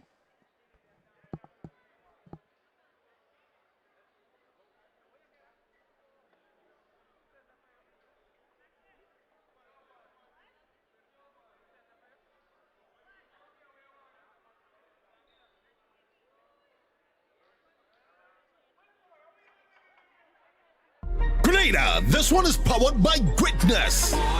The Classic Lighting Communal Credit Union Invitational Games hits the Kirani James Athletic Stadium this April 25th and 26th. And it's all made possible by our incredible sponsors. Big respect to Sonova Inc., GBN, Poly Natural Spring Water, DigiCell, Flow, Hubbard's, Tropical Catering, These Sporting Goods, GIDC, Dana's Tasty Foods, Nawasa, Grenada Paper Products, MTV, Informer, Star Printers, Go to FET, Just Cool Creative Media, T&R Communication, Louison Creation, Grenada National Stadium, Huggins, WFM, GTC Radio, Choice Bakery, Blue Bubbles PA Rentals, and Defense Supplies Company, Nexio, Grenada Athletics Association, Ambigram Creative Studio, Partygrenada, Things Local Grenada, and Better Call Sean Services. And a special thank you to the Communal Credit Union, powering the vision.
7:38 in Grenada and the rest of the Eastern Caribbean. This is the final medal ceremony.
And the Dylan Johnson.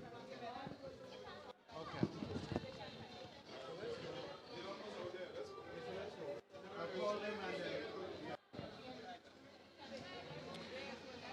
All right, please welcome the individuals for this, all of the winners for this final medal ceremony.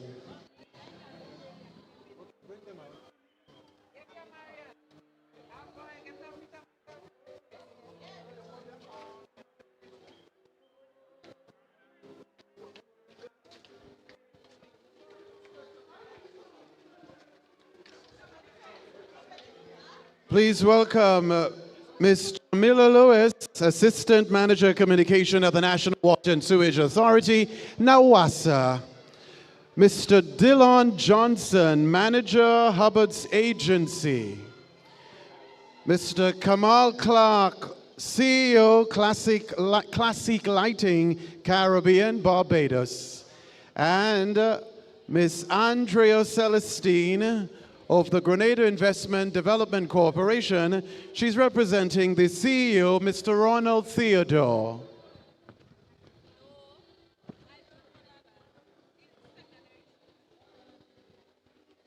We begin with Mr. Clark as the lead presenter. Tug of War, Event 17, bronze medalist, Hubbard's.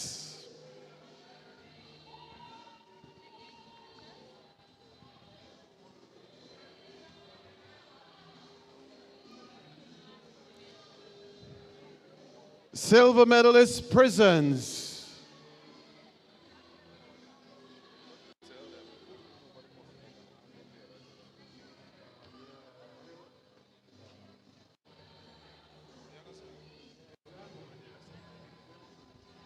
And your gold medalist, NAWASA.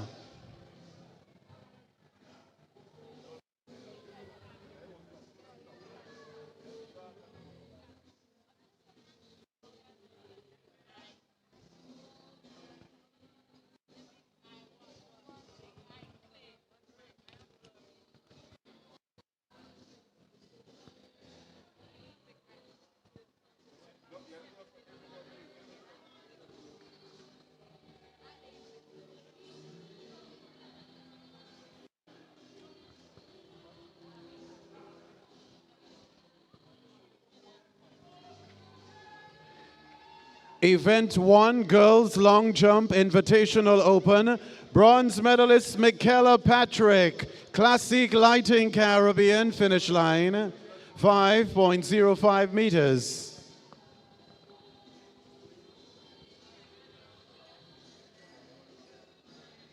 Silver medalist Kaylina Modest, Altitude Track Academy, 5.15 meters.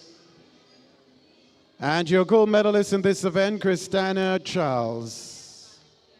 Altitude Track Academy, 5.41 meters.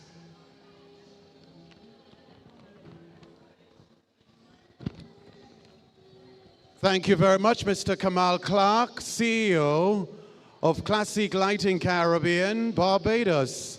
Now we invite Ms. Jamila Lewis forward.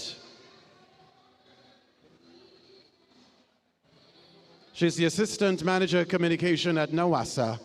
Event 73, men's cricket ball throw, business sector. Bronze medalist, Ricky Francis NAWASA.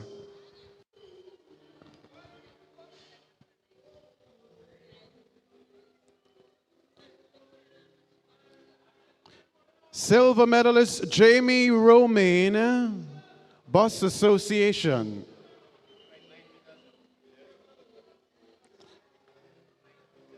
$75.56 meters. And your gold medalist, Kellon Lett, Police Sports Club, 85.08 meters. And just to back up, Ricky's distance is 69.31 meters. Of course, he's the bronze medalist representing NAWASA. Event 74, girls 4x100 meter relay, under 15. Bronze medalist, Classique Lighting Caribbean, South City Rising Stars.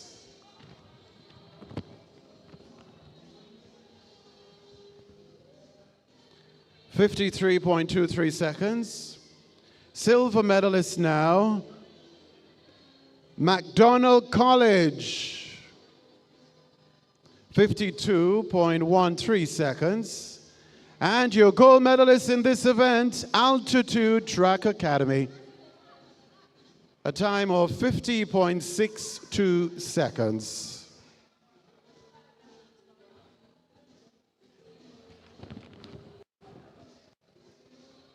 Thank you very much, Ms. Jamila Lewis, Assistant Manager Communication at NAWASA.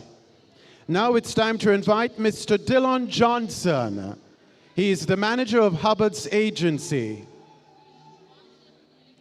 Event 75, boys 4x100 meter relay, under 15. Bronze medalist, Sprinsters Athletic Club. 48.53 seconds. Silver medalist, Classique Lighting Caribbean, South City Rising Stars, 48.32 seconds. And your gold medalist, Altitude Track Academy, 47.02 seconds.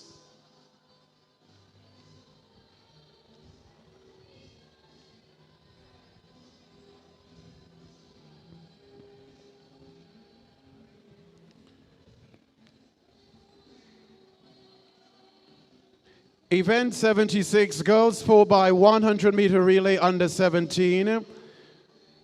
Bronze medalists, Classique Lighting Caribbean, South City Rising Stars, 51.57 seconds.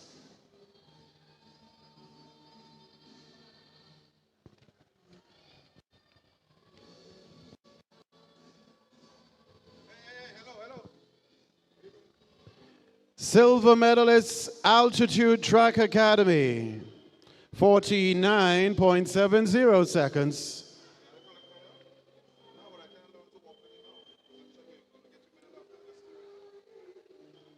And your gold medalist in this event, Classique Lighting Caribbean, finish line, 49.06 seconds.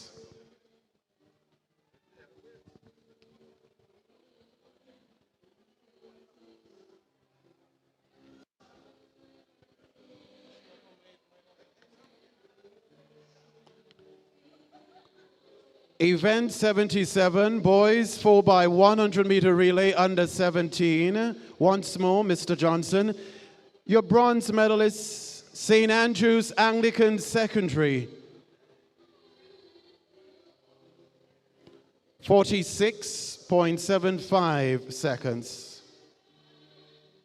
Silver medalist, Classique Lighting Caribbean, finish line, 45.86 seconds. And your gold medalist in this event, Altitude Track Academy, 43.25 seconds.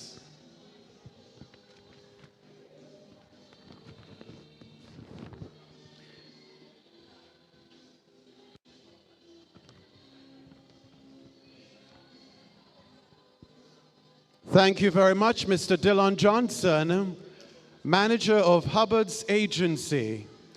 Now we invite Ms. Andrea Celestine of the Grenada Investment Development Corporation. She's representing Mr. Ronald Theodore. He's the CEO at GIDC. Event 78, Women's 4x100 meter relay, corporate. Silver medalist, Digicel Grenada. 1 minute, 11.22 seconds.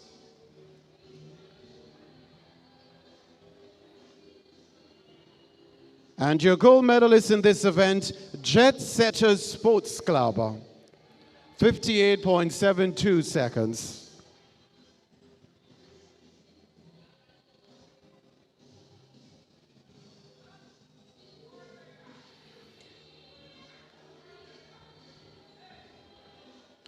Event 79, men's 4x100 meter relay, corporate.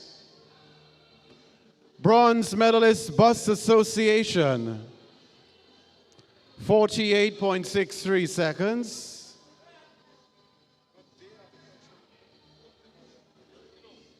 Silver medalist, Prisons, 47.67 seconds.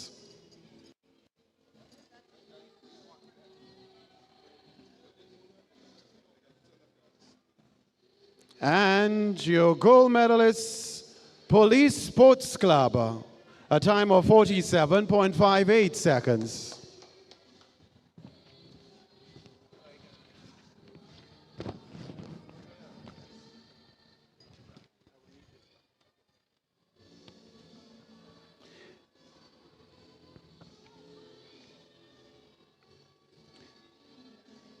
Event 80, Women's 4x400 meter relay open, bronze medalist, Altitude Track Academy.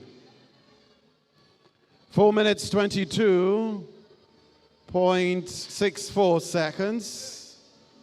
Silver medalist, Classique Lighting Caribbean Westerhall. 4 minutes 19.98 seconds. And your gold medalist, Classique Lighting Caribbean, finish line, 4 minutes 69 seconds.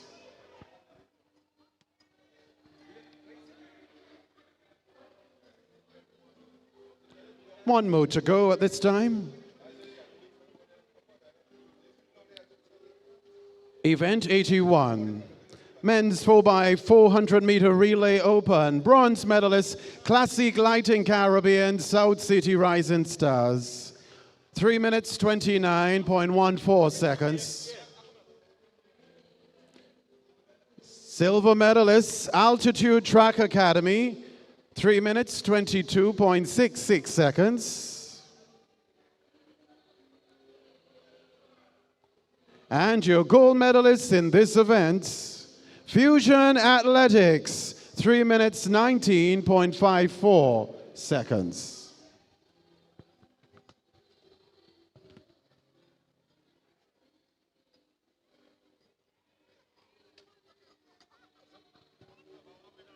Thank you very much, Ms. Andrea Celestine of the Grenada Investment Development Corporation, representing Mr. Ronald Theodore, who is the CEO at GIDC. Thanks as well to Mr. Kamal Clark, Chief Executive Officer of Classique Lighting Caribbean, Barbados, Ms. Jamila Lewis, Assistant Manager of Communication at the National Water and Sewage Authority, NAWASA, and Mr. Dillon Johnson, Manager of Hubbard's Agency. All right, so there we had it, the final medal presentation to bring the curtains down on what has been a very interesting 2 days of athletic competition among the schools, the primary schools, the private primary schools, the public primary schools. We had the business sector, we had a number of track clubs represented in the Classic Lighting Communal Credit Union Invitational 2026. It's the second staging of this event. And so we must say thank you to all the sponsors who came on board to ensure that this event was a success. And I do believe that the organizers will be very pleased with what has transpired over the past 2 days. And so that brings the curtain down. This brings the curtain down on what we will say is a really good 2 days well spent. Again, I will say that there are a few areas that we need to look at in terms of building these games and ensuring that it becomes maybe one that the public sector can really look forward to. But certainly kudos to Mr. Bido and the Classic Lighting team, the Communal Credit Union team, and all the organizers who have participated. We must say, again, a special big up to TNR Communications, Cook Olivier leading the team for over the past 2 days, Nazim Benjamin, as usual, the man behind the scenes with all the stream, the cameramen who have done a really good job. Of course, our commentary team. We must say thank you to all who have viewed. And we want to remind you, the next event to come from TNR Communication will be the Whitsuntide Games. That's on the 23rd and 24th of May. And I think this will bring the curtains down on the athletic season here in Grenada. So the next event is the Whitsuntide Games. Until then, you can continue to tune into TNR Communication. We'll see you at the Whitsuntide Games 2026, right here at the Carriacou James Athletic Stadium. So, from myself, Bernard Antoine, and Leslie Smith, it's good night, goodbye. See you at the Whitsuntide Games. Grenada, this one is powered by greatness.